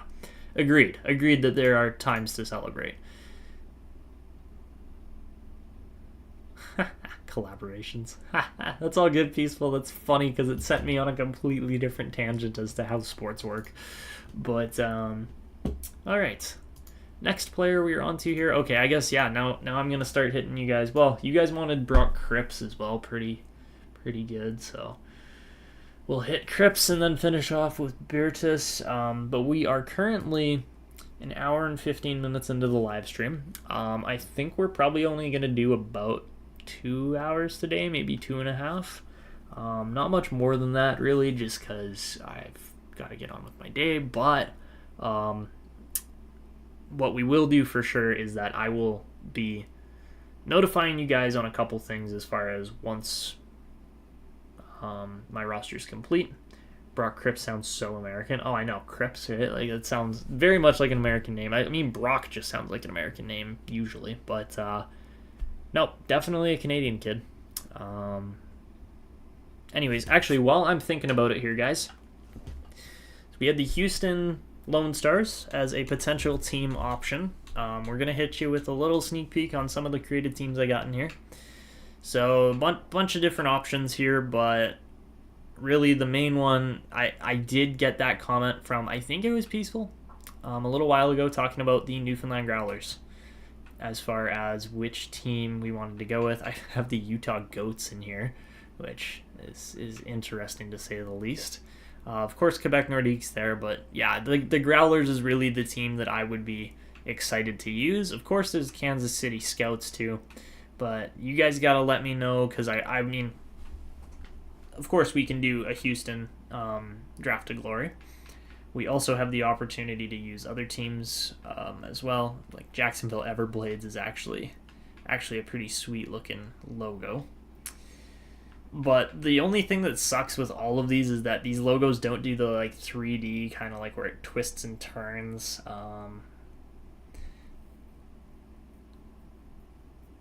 Utah Goats go crazy. Yeah, right? Like, that would actually be a pretty awesome, or you could call them the Mountain Goats or something. Either, what's the other term for that? I mean, Utah Longhorns? Are the Longhorn Goats? Is that right? I mean, something like that. So, there's options for sure. I mean, this logo actually turned out way better than I thought it would, now that I'm looking back on it. Obviously, the Newfoundland Growlers are a sweet team. I actually want to show you guys, because I think I nailed the jerseys again. I didn't actually look back, or I didn't have anything to look back on for how these looked, but you know, the jerseys are they're just sweet looking jerseys. I really like how they look. But yeah, I mean, it's just not switched properly. Interesting. But yeah, I mean, like, that's the thing, is there's opportunity for so many different team creations to make them look good. I have no problem with actually going out, creating a concept, making a jersey look good, because in NHL, I think it was 20, I did a full custom league, pretty much, where it was like the Canadian Hockey League or something, so it was all Canadian teams. I'm pretty certain. I'm not entirely sure if I did that or not. I think I did that. No, it wasn't entirely Canadian teams, now that I think about it. It was like, that was that Houston Cosmonauts series where I probably spent a week and a half of my extra time just creating like so many teams. It was ridiculous. Like, it really probably wasn't healthy how much time I spent sitting in front of a computer. Well, and then there was the Custom League Draft to Glory too, right? I totally forgot about that. There's the Kelowna Comets. I think it was the Kelowna Comets. Is that the right team name?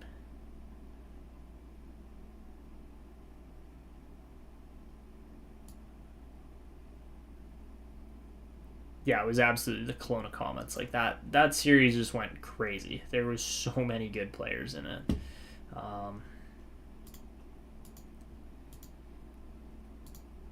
Regardless, we're going to move on to the next player here now, which is going to be Brock Crips. And then we'll try to kind of zoom through this pretty fast. I'm not going to be looking at the chat a whole lot just because I want to try to get as much of this done on camera as possible.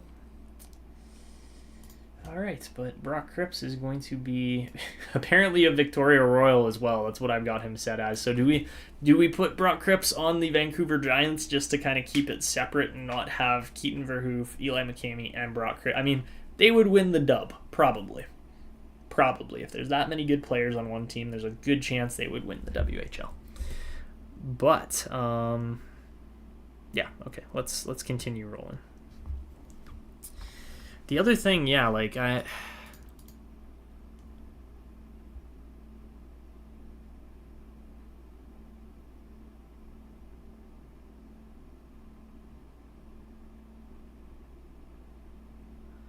pros making the CHL Cup contenders, right? Like, honestly, we could make them if we put Brock Crips on that Victoria Royals team as well. Like, that would be stupid. So I think we probably put him on the Giants just to avoid that, because otherwise it's going to be a little bit too overpowered, I think. But yes, we do need another Canadian team. That's why I want to do the Growlers, though, again, because they got disbanded. They're not going to be in NHL 25. I'm certain of that because they just don't exist anymore. As far as they got demoted out or removed or something out of the ECHL, so they won't be available in the game this upcoming year. Brock's Crips. Yeah, no, Brock. My bad. Trip.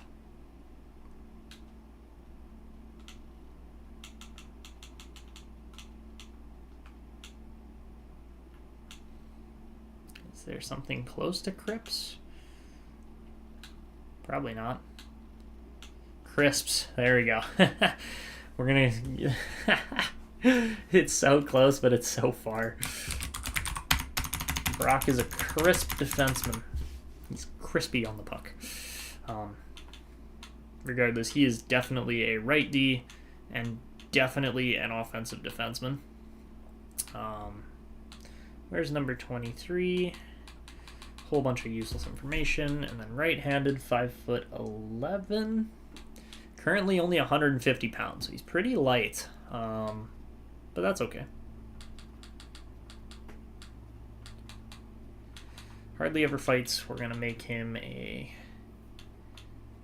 We're going to 2005 for now, obviously, because that's going to change. And then he's a 23rd birthday, which would be July, but we have to put December, or we're going to put December. And that makes sense. Okay, so he's also a BC player. There's quite a few good players coming out of BC, and I'm just wondering if that's from the Canucks being so good for a while, or like what caused that? Because there are, yeah, there's there's quite a few really good players coming out of the upcoming like lower mainland kind of area in BC. So, all right.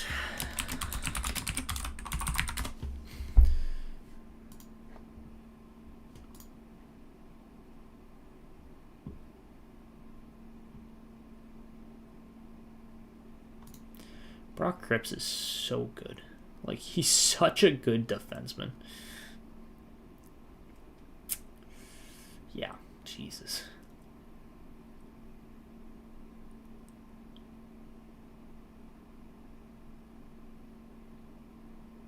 He had 3 points in 4 games at the U18 level as well. Like, he was 70 points in 26 games at the U15 level, which is where he healthily should be playing, but he just dominated. Just fully dominated. So, alright, Brock Crips. Let's get on to the... Oh, we got a blue-eyed player, finally. It took, like, 3 live streams worth, almost, to find one. And we're just going to go with the... Yeah, we'll go with eyebrow 4. He's got brown eyebrows, for sure. And then, like, dirty blonde kind of hair, so... He's definitely got some bangs going too, but he's got very straight looking hair. Almost like that, actually. Like, that's pretty close, probably as close as we're going to get. Yeah, okay, so that's what we're going to stick with. And then we'll go light brown hair. It's not entirely accurate, but it's close. I'm going to hold off on the beard. And then that one's a little bit close. He's got a skinnier chin than that, though.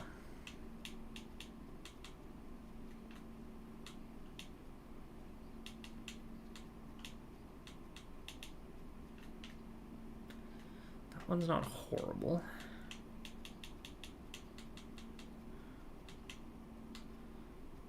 Maybe that one. Yeah, okay. Is that the same one I just used for McCamey? It's not, but it's close.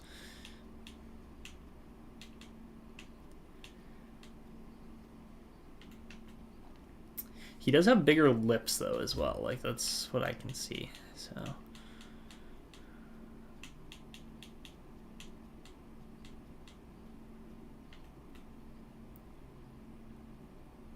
we're gonna go with that one. That one's actually really, yeah, you know what, screw it. We're going with 37. Okay. 37. Blue eyes. Eyebrows were number 1, I believe. Were they? No, they're number 4. 4. Brown eyebrows. Hairstyle number 14. Light brown hair. Patchy beard, 04, and then onto the equipment. Okay.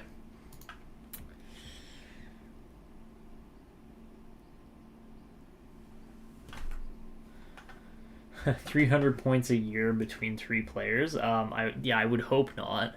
Maybe 300 per player. Yeah, no. That's not gonna happen quite. But it wouldn't be super far off from that probably if I had every single one of those guys together. So that's why we're not gonna do that. We're gonna go with light brown hair for Crips on the facial hair. And apparently it just set to both. That made no sense. Okay. All right. So there's Brock Crips. We're gonna obviously actually update the equipment and stuff, because if we don't, then why am I doing this? Okay, so he's very much a Bauer dude by the looks of it. So obviously the React, straight visor. We're gonna give him the Supreme Mach though for that, and then his skates are, I believe, Bauer Supreme Mach as well.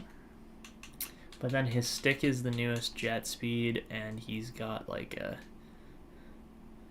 what do you call it, black tape job on it. Full toe, but black.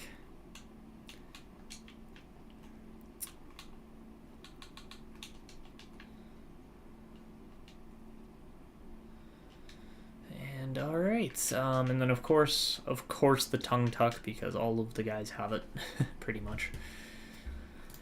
All right, and any more comments? No, it doesn't look like any more comments. That's all good, guys. I appreciate you sticking around, even if I'm not talking all that much. It really does make it just a tad little bit easier for me to focus when I'm not always responding to comments. So, where is the stick I'm looking for? CCM, not the Ribcore. Jet Speed, there we go.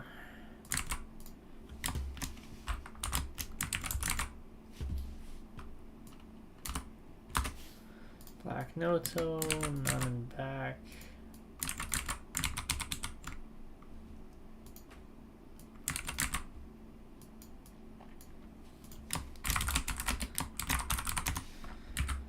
.66 rated medium elite, so he's gonna be a little tough to actually. Chat is letting me cook. I appreciate it. All right. So he's, I think I have him 66. Yeah, 66 overall. Okay. All right, this is going to be the tough part, is actually landing him at that 66 overall, because he is a very good defenseman. I'm going to struggle to try to downgrade any parts of his game. I would say mainly he's a very good skater. So we're going to go 83 skating. His puck control stats are going to be good, like 78, and then his passing is going to be stupidly good at like an 83. But then after that, we're just not doing a whole lot else. Like, he is 2 goals for every 1 pass, essentially. Or, sorry, 2 assists for every 1 goal he scores. We're going to give him decent stats here on the shot, but nothing crazy, because if we go too crazy, then that just skews his entire overall in rating. Let's go 74 endurance, 70 body checking, but nothing insane. He is, like, you watch him play, he's stupidly agile. I think agility might actually be his highest stat. Give him good strength, good acceleration, and his balance is really good too. So, like, those are all going to be in the 80s or so. Durability is obviously an 85. Face-off's going to be like a 50 because he's a defenseman. Deking's really good too, honestly, 82 there. Give him somewhat decent aggressiveness, very good poise, pretty good hand-eye. And then, yeah, like, I think his defensive stats are actually going to be quite a bit lower than anything else, so it's going to be, you know what, he's actually balancing out quite nicely. I feel like I did a good job there. If I all right, you know what, if we go, well, he's got better offensive awareness than defensive awareness, I would say, but not too much. So yeah, we can keep him at a 66 with 2 higher offensive awareness, which I am okay with, than his defensive awareness. So that's what we're going to do for the Brock Crips build.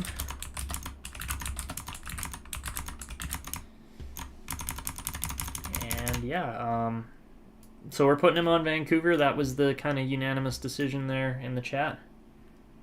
Where do you have Batal signed to? I put him on Saskatoon just off of a random chat number. I was like, pick a number between 1 and 3, because it was between Saskatoon, Swift Current, and Regina, because those teams are all bad right now. And Saskatoon ended up being the winner out of those 3 I was like, pick a number. Everybody picked a number. We went with the one that was the most picked, and then yeah, it turned out to be Saskatoon. If you think he should be on another team, let me know, because obviously I haven't really been paying attention to the WHL draft and stuff like that. Obviously, Landon DuPont is going to be really good. I messed something up. Okay, 82 Deakin. Where's Deakin? Yeah, 82, 73, 78, 75, 72. There it is, 75, 72, 73, 70, 60, 79. Oh no, I was still off by 1. Dang it. Discipline was a 70. There we go. 70, 60, 79. All right, all those stats are correct now. And Vancouver Giants will be getting Brock Crips because close enough.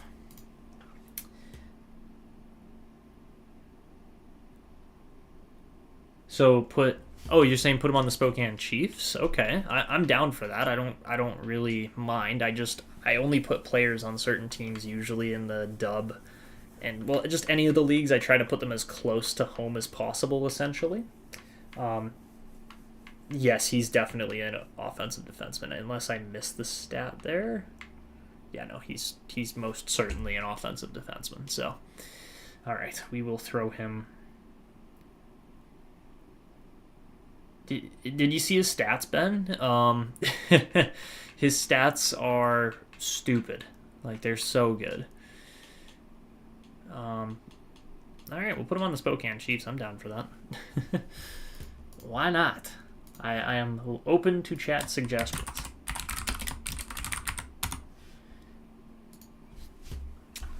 We have 2 Brocks now. We got Brock Crips and Brock Caulfield. But yeah, the Chiefs aren't going to be particularly good, apart from Catton. So, and hey, I mean, Crips looks good. He's looking crispy. But yes, Brock Crips had 70 points in 29 games or 26 games. 26 games at the U15 prep level. Catton finally has help. I know, it's so nice, except that Crips, we'll see how well he develops as a 66 overall. Sometimes players just like refuse to develop at that age, which I find really funny as well. So yeah, all right, they gave him number 6 for some reason. No idea why. All right. Crips is done. We only have 4 more guys left. Okay, so we're going to hit Dominic Bertis next, but then after that, I've got 3 more guys for you in the chat. So let's get those in. So we're going to go...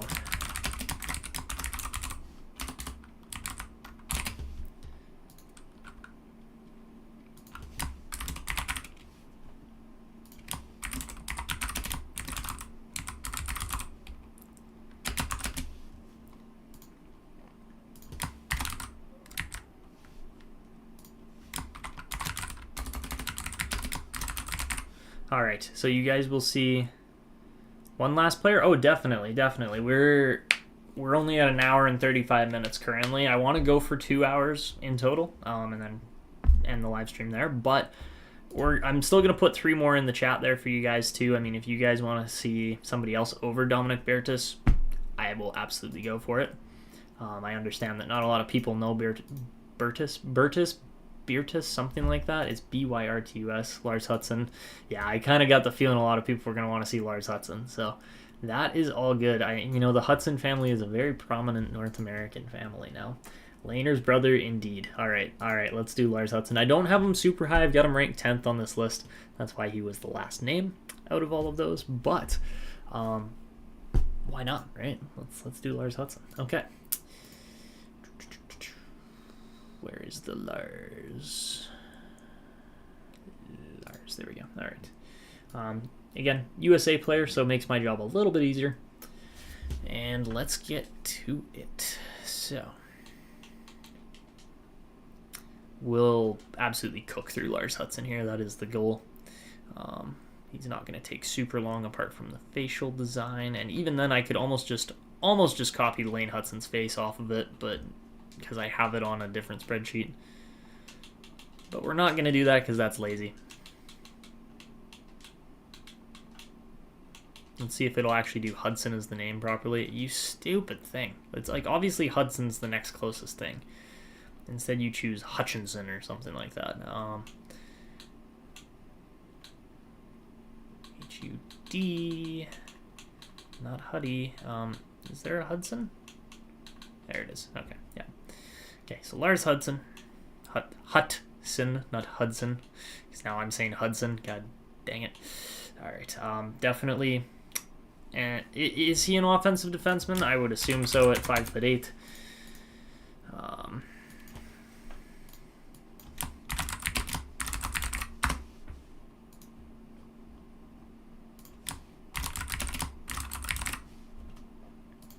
Oh, and he is actually a 2008 born player. Lovely. That's much better.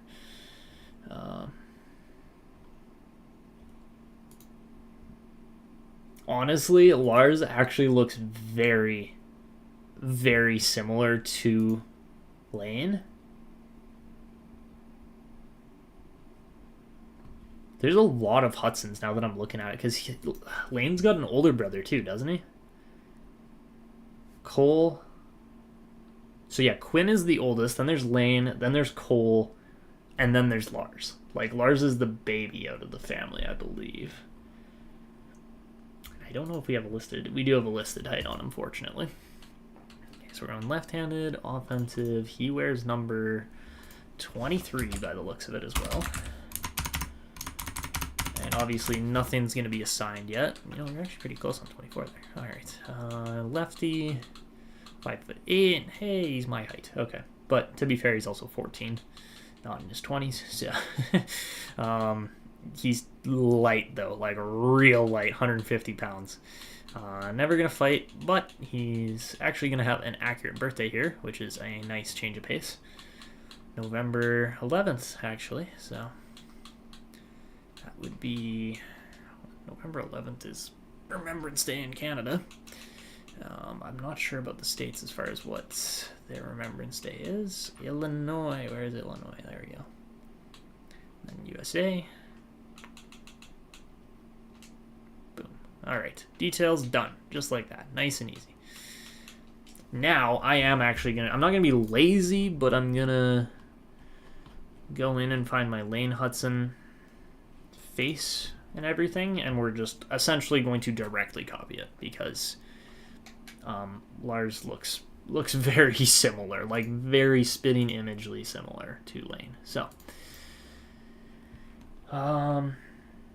Cole's brother as well. Trio of D. These Hudsons are offensive D masterclass. Yeah, can you imagine? That's the goal, actually, is to, in Montreal, I mean, obviously we can't do it because it's just not an option after you've started to save. You don't get new prospects added to it. But that would be a really fun thing to do with this roster, is take this roster, be like, hey, Lane's a medium elite.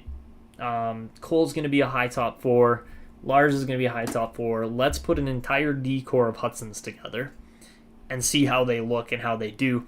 And if they can run, you can run a 3 defenseman power play on a team. That would be really something crazy to see. Obviously, it would be, you'd probably want to do Montreal because it's going to be a lot to trade for Lane Hudson otherwise. But yeah, okay, let's pull up this face build for Lane Hudson. So we're going to go head number 94 is what I have. Let's see how accurate that actually is. Yeah, that's okay. We'll stick with that. Okay, so we'll go head number 94, blue eyes, eyebrow number 2, and light brown on the color, which makes sense. Hair color is going to be exactly number 45 as well. We're going to give him the light brown hair is there as well. And then, all right, patchy beard. Beard color is also going to be light brown. And then we're going to go max playoff beard, going to be a 4, obviously. All right, boom. Just a duplicate Lane Hudson, essentially, except his name's Lars. So, no offense to Lars or anything. He does look very similar to his brother. So, all right, Larsy boy is a mainly Bauer guy, except for he's got some Warrior gloves on. That's the only other thing I'm seeing. So obviously the React, the Warrior gloves are going to be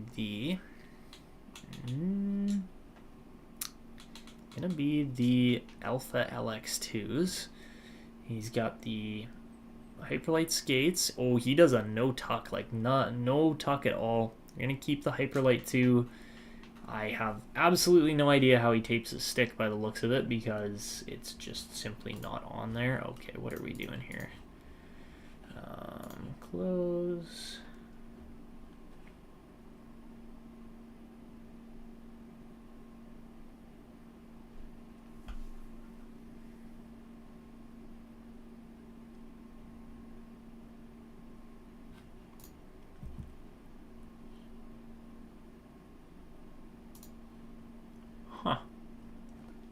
Okay, well, I have 0 pictures of what tape job he uses, so we're just going to go with a white no-toe, because that seems to be the most common. No mouth guard, obviously. And then he also does no tuck, so that's what we're gonna keep it with. It's just no tuck at all. Easy peasy.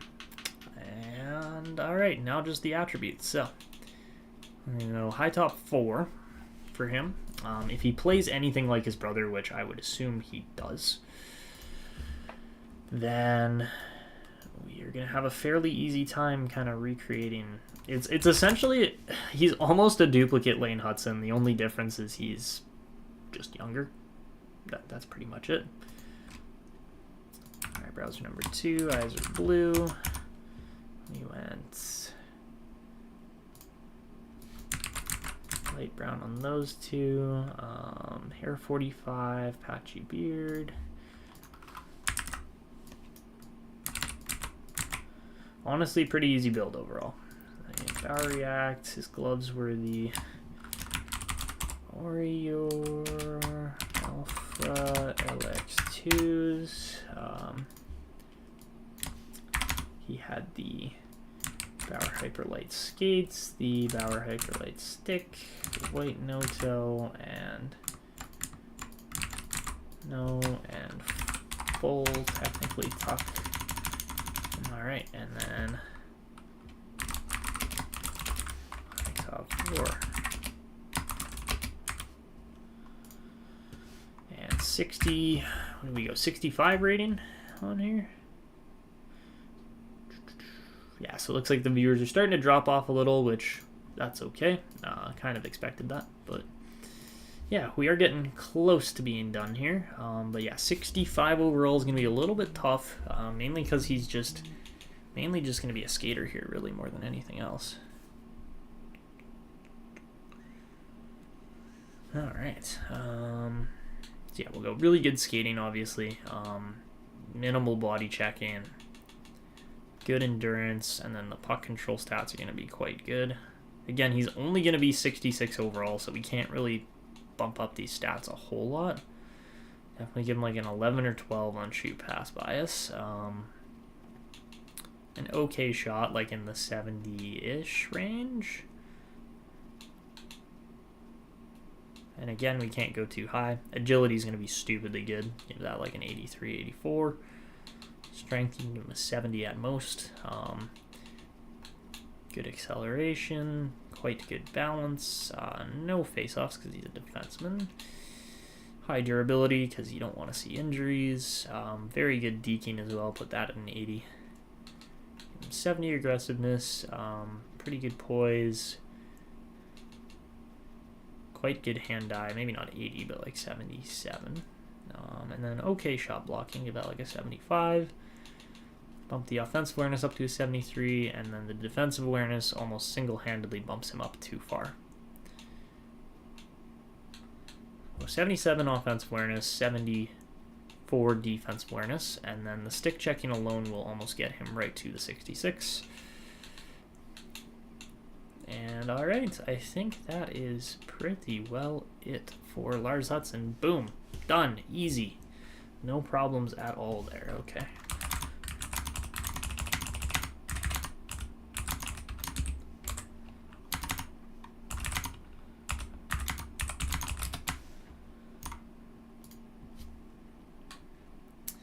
Alright, and then after that, we're going to go 84 acceleration, 79, 50, 580, 70, 60, 77. Alright, boom. Done. Another one down. Alright, and we are getting close to the 2-hour mark there. I think we got time for one more prospect for sure. So, out of those next group, do you guys have the preference? Who do you want? You want Ozzy McIntyre, you want Nolan Fitzhenry, or do you want Dominic Birtus? Those are the 3 choices we got remaining here. So, let me know. Who we going with? Because, yeah, the next time I see you guys on a live stream here, we're going to be playing Draft to Glory, and it's going to be a heck of a time. I am really looking forward to it. So, yeah, let me know. Let me know, guys, because I'm going to actually post. You want to see McIntyre? All right, we'll do McIntyre. I will actually post, a time and date and schedule of when I'm going to be doing the live stream for this Draft to Glory. I kind of want to do it on the weekend because then more people will be able to watch. Not entirely true though. I'll have to check that. I'll set the dates based on when I have the highest viewer counts and watch hours and all those things, and when you guys are able to actually watch my videos. To be fair, the live streams for the Draft to Glory videos are only going to be probably an hour and a half at most. Probably less than that. Probably like an hour. So we'll rep like an hour at a time, season at a time kind of thing. Somewhere around there. But once I actually determine when the dates and what days we're going to be live streaming Draft to Glories, we'll set that as a consistent schedule. And then I will do an actual community tab post that has a vote of which team we're going to choose, which team we're going to use for Draft to Glory. Draft to Glory set, we're going to be doing Draft to Glory. It's just a matter of which franchise we're going to use. So obviously you guys get to see some of the teams, bit of a sneak peek there. Just for being on the actual live stream here, obviously not too many people have been watching this, but in Draft to Glory, will you end each episode right before the season starts or before the draft? Ooh, that's fun.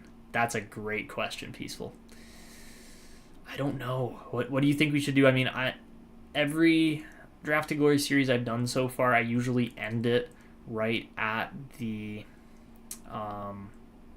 I end it right before the draft. Like we end off the video with the draft lottery. So I think that's what we'll do, is we'll end it there, because then it keeps you guys excited for, okay, who are we going to get the chance to draft? Who are we going to draft? Who are we going to pick up? All of that stuff, because the scouting is really the boring part. It's a lot of spamminess, which is why I'll probably do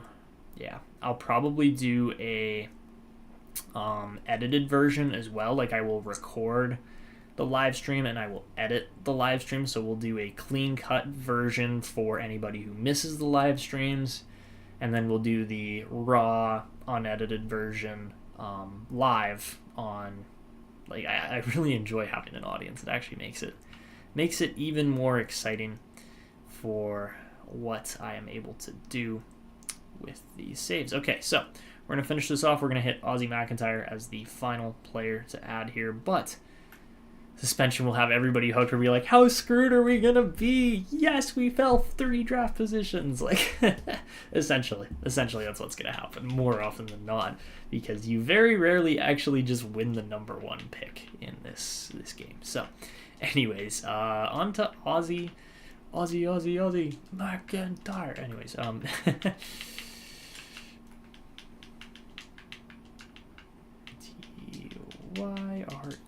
Alright. Oh, look at that. His name's in the game. Feels impossible to win the lottery. Yeah, except for when you're Chicago and you've won 2 lotteries in a row already. Because the game doesn't have basic NHL rules and draft lottery updates in it, as far as it is an NHL rule now that if you win 2 draft lotteries, meaning you move up to pick 1 or 2, or 3, I guess, if you move up in the draft, you can only do that twice in the span of 5 years. And then once you've hit that second time, you have to wait 5 years, or like it is impossible to win in those next 5 years. So yeah, like that should be a rule. That's probably a play we're gonna do. The Hawks glazing is insane lately. Well, yeah, like, I mean, I wasn't actually taking a shot at the Hawks. I was taking a shot at my own Blackhawks franchise series, where we went and traded up to get Celebrini, and then we won the lottery after that, like the year after, from 7-1 or something. Like, it was something stupid like that. So that's more what I was doing. I didn't mean to take a proper shot at the Hawks. I mean, to be fair though, I was not happy when they won the Bedard lottery. I was like, I would love to see Bedard in the same division as McDavid, and like that was the thing. I was like, I think it would be better if he was in the Pacific, but of course he's not going to be in the Pacific. Of course he's not going to be in a slightly smaller hockey market. Like, as much as everybody got mad at it and was like, oh, the NHL's rigged, even if it is rigged, who cares? It's the business. That's just the type of thing that's going to happen, regardless if it's staged or not. But yeah, I know the Hawks glazing is a little insane. They won 3. They won 3 cups in the span of like 5 years. So yeah, I kind of don't really feel bad for them. And they're going to be in full-blown rebuild mode here for another 3 years probably, until they actually get it all together and the team is able to really start winning. I mean, Bedard's going to be a driving force of that. But I don't feel bad for Chicago at all. They mismanaged players and did a lot of really not okay stuff, for one. But 2, they had success. So I really don't feel bad for them, because that's just how it goes. Ozzy McIntyre's freaking tiny. He is so small, but he's going to be such a good scorer.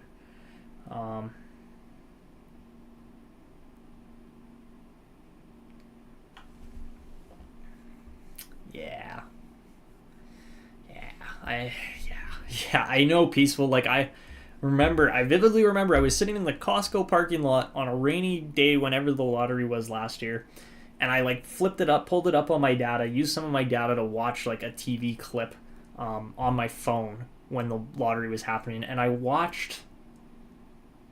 didn't see the Kevin Weeks blunder that happened. I didn't see that live. I tuned in just after that. But I remember watching the lottery thing pop up, and they're like, number 1. I'm like, it's Chicago. It's going to be Chicago. I have that feeling it's going to be Chicago. It's not going to be Anaheim. And yeah, sure enough, Chicago card flips over, and everybody, like, I remember just getting mad. I was like, are you serious right now? Like, Does this have to happen? Like, come on, Gary Bettman. Like, you're just so predictable at this point. What wouldn't have been predictable would have been if the Ducks actually won that lottery and got a franchise player. And Anaheim's got way more talent. Like, if the Ducks had gotten Bedard, don't get me wrong, Leo Carlsson's a great number 2, but if the Ducks had gotten Bedard, they would be winning a cup within the next 7 years, probably. That would be my bet, at least, because they have pieces there. They have a lot of pieces there. Like, Troy Terry's a great player. Like, a lot of players are good players there in Anaheim, in spite of how bad they did this year. But, yeah, that's another situation where I'm like, that's really unfortunate that it played out that way, as much as, yes, Bedard is going to be the face of the franchise on a top tier market, top size market in the NHL, and that, you know, all of these other things are going to happen where it is going to make, like, he sold what, like $100 million in tickets in the first day season tickets went on sale or something like that. Like, it was something stupid like that.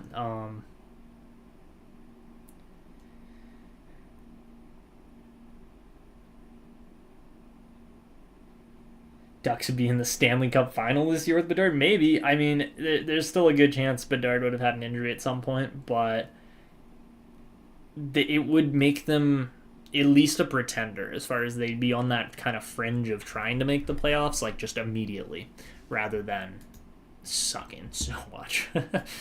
Okay, I gotta pull up Ozzy McIntyre here. 2009 birthday.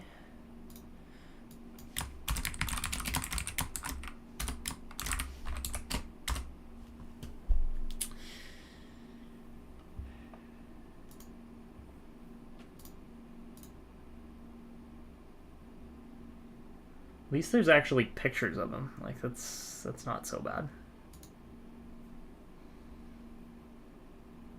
Alright. We got all the details done on him. Did I get his number right? I definitely did not. Oops. I don't know how I missed his number, but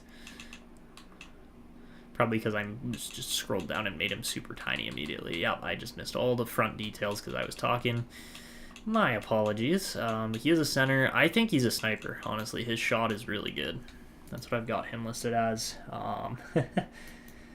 Bettman wanted the U.S. market to make more money. Hints at why Bettman let Chicago win. Yeah, no. It was all U.S. markets in there, but, like, you're not going to send Connor Bedard to Ohio with Columbus. Like, that's not going to happen, unfortunately, for all the Blue Jackets fans that are actually diehard hockey fans, compared to probably about a third of the Chicago fans that go to Chicago games don't actually, like, they aren't necessarily diehard hockey fans. They're just going because it's like, oh, I live in Chicago, I'm a celebrity, I have the money, whatever. Like, as unfortunate as it is, that does happen. It's not all, like, everybody going is like, I know this team inside out. I know that Connor Bedard is, like, everything he's cracked up to be, all this other. Like, it's not like that in big markets. Some of it is. Like, a lot of fans are still like that, but there's a good portion of them that are not either, so that's just the way things work. All right, we're going Supreme Mox here. We're going... That is not the right... There we go. That's Ozzy McIntyre. Okay. With that one, we're going with... Yeah, got those gloves. He's got the hyper lights. He's got... It is a vapor hyper light for the stick as well. Added that. Give him the white toe. I don't know why I did this first over his appearance. I probably should have done his appearance first, but oh well. And then, of course, he's got the tongue tuck, because a lot of players do. Bada bing, bada boom. Okay, Ozzy McIntyre. We actually got to figure out his face now, which is going to be the tough part. Okay, so...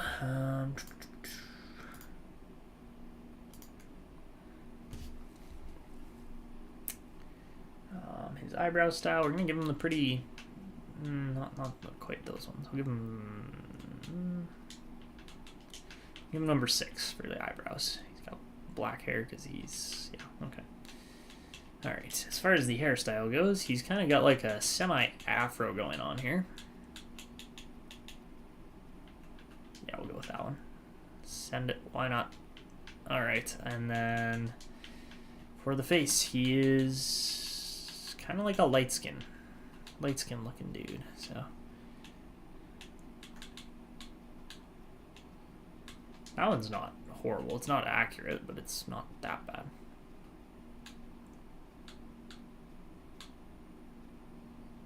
Ooh, that one's actually pretty good.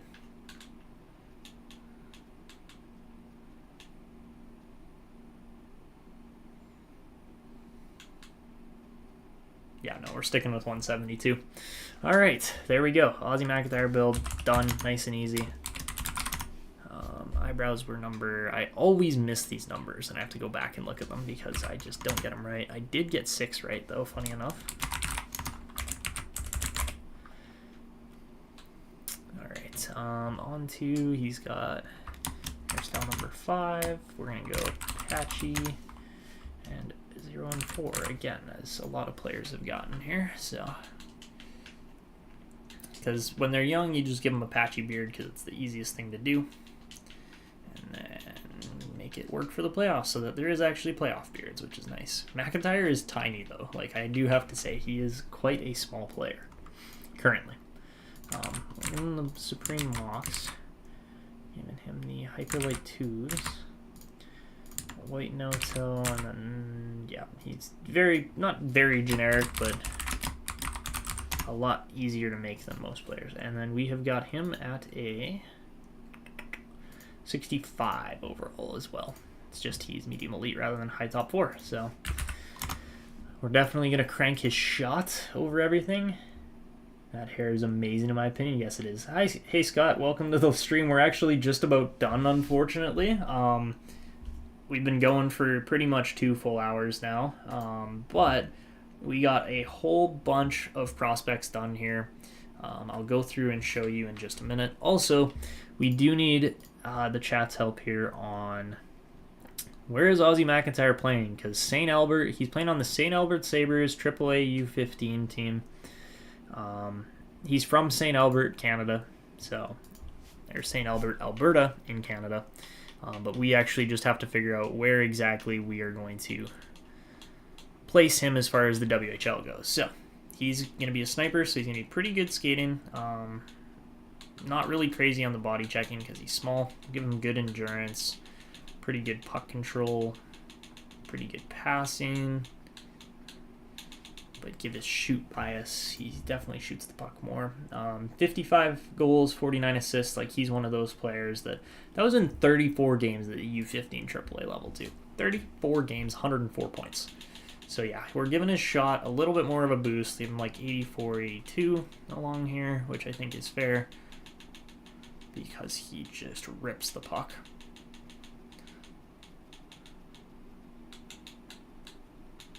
And then like pretty okay agility, a bit of strength even though he's not huge.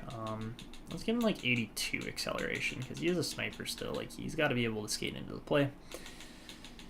Okay balance, he is a center, so we'll give him like 73 face-offs. Good durability still. Deking's actually going to be pretty good. We'll give that like a 79.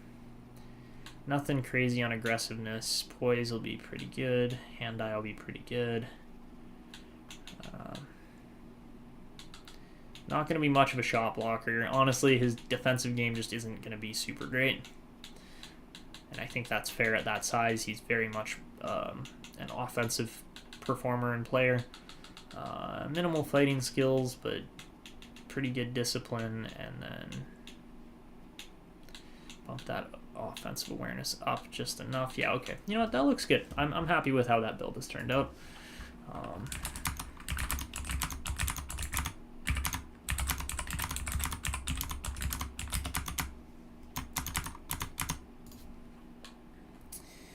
All right, and Oil Kings? Yeah, absolutely we could do the Oil Kings. Oh, really? Oh, yeah, I guess so. Yeah. Well, Scott, where are you? If you're 8 hours ahead, are you in Europe then? You gotta be. 8 hours ahead. Yeah. That's where are you from, Scott? I'm interested because yeah, like I mean, we don't get a ton of European hockey fans on this channel. We get some, but yeah, I'm interested. I would love to hear where you're from, kind of like who your favorite team is, what your hockey background is, all that stuff, because that definitely adds to it. We could do Edmonton Oil Kings, or we could do Prince Albert Raiders, or Calgary Hitmen. Oh right, Scott. Yeah, you did email me. Forgot about that. Yeah, that's sorry. I really don't check that Etanyos email all that often. Let's see.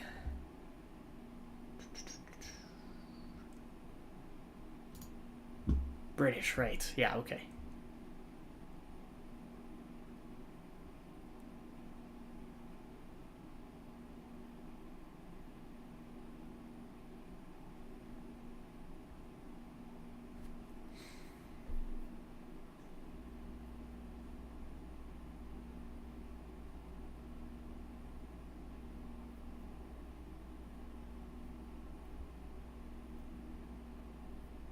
Sorry, Scott. I'm just reading that email you sent me here recently. All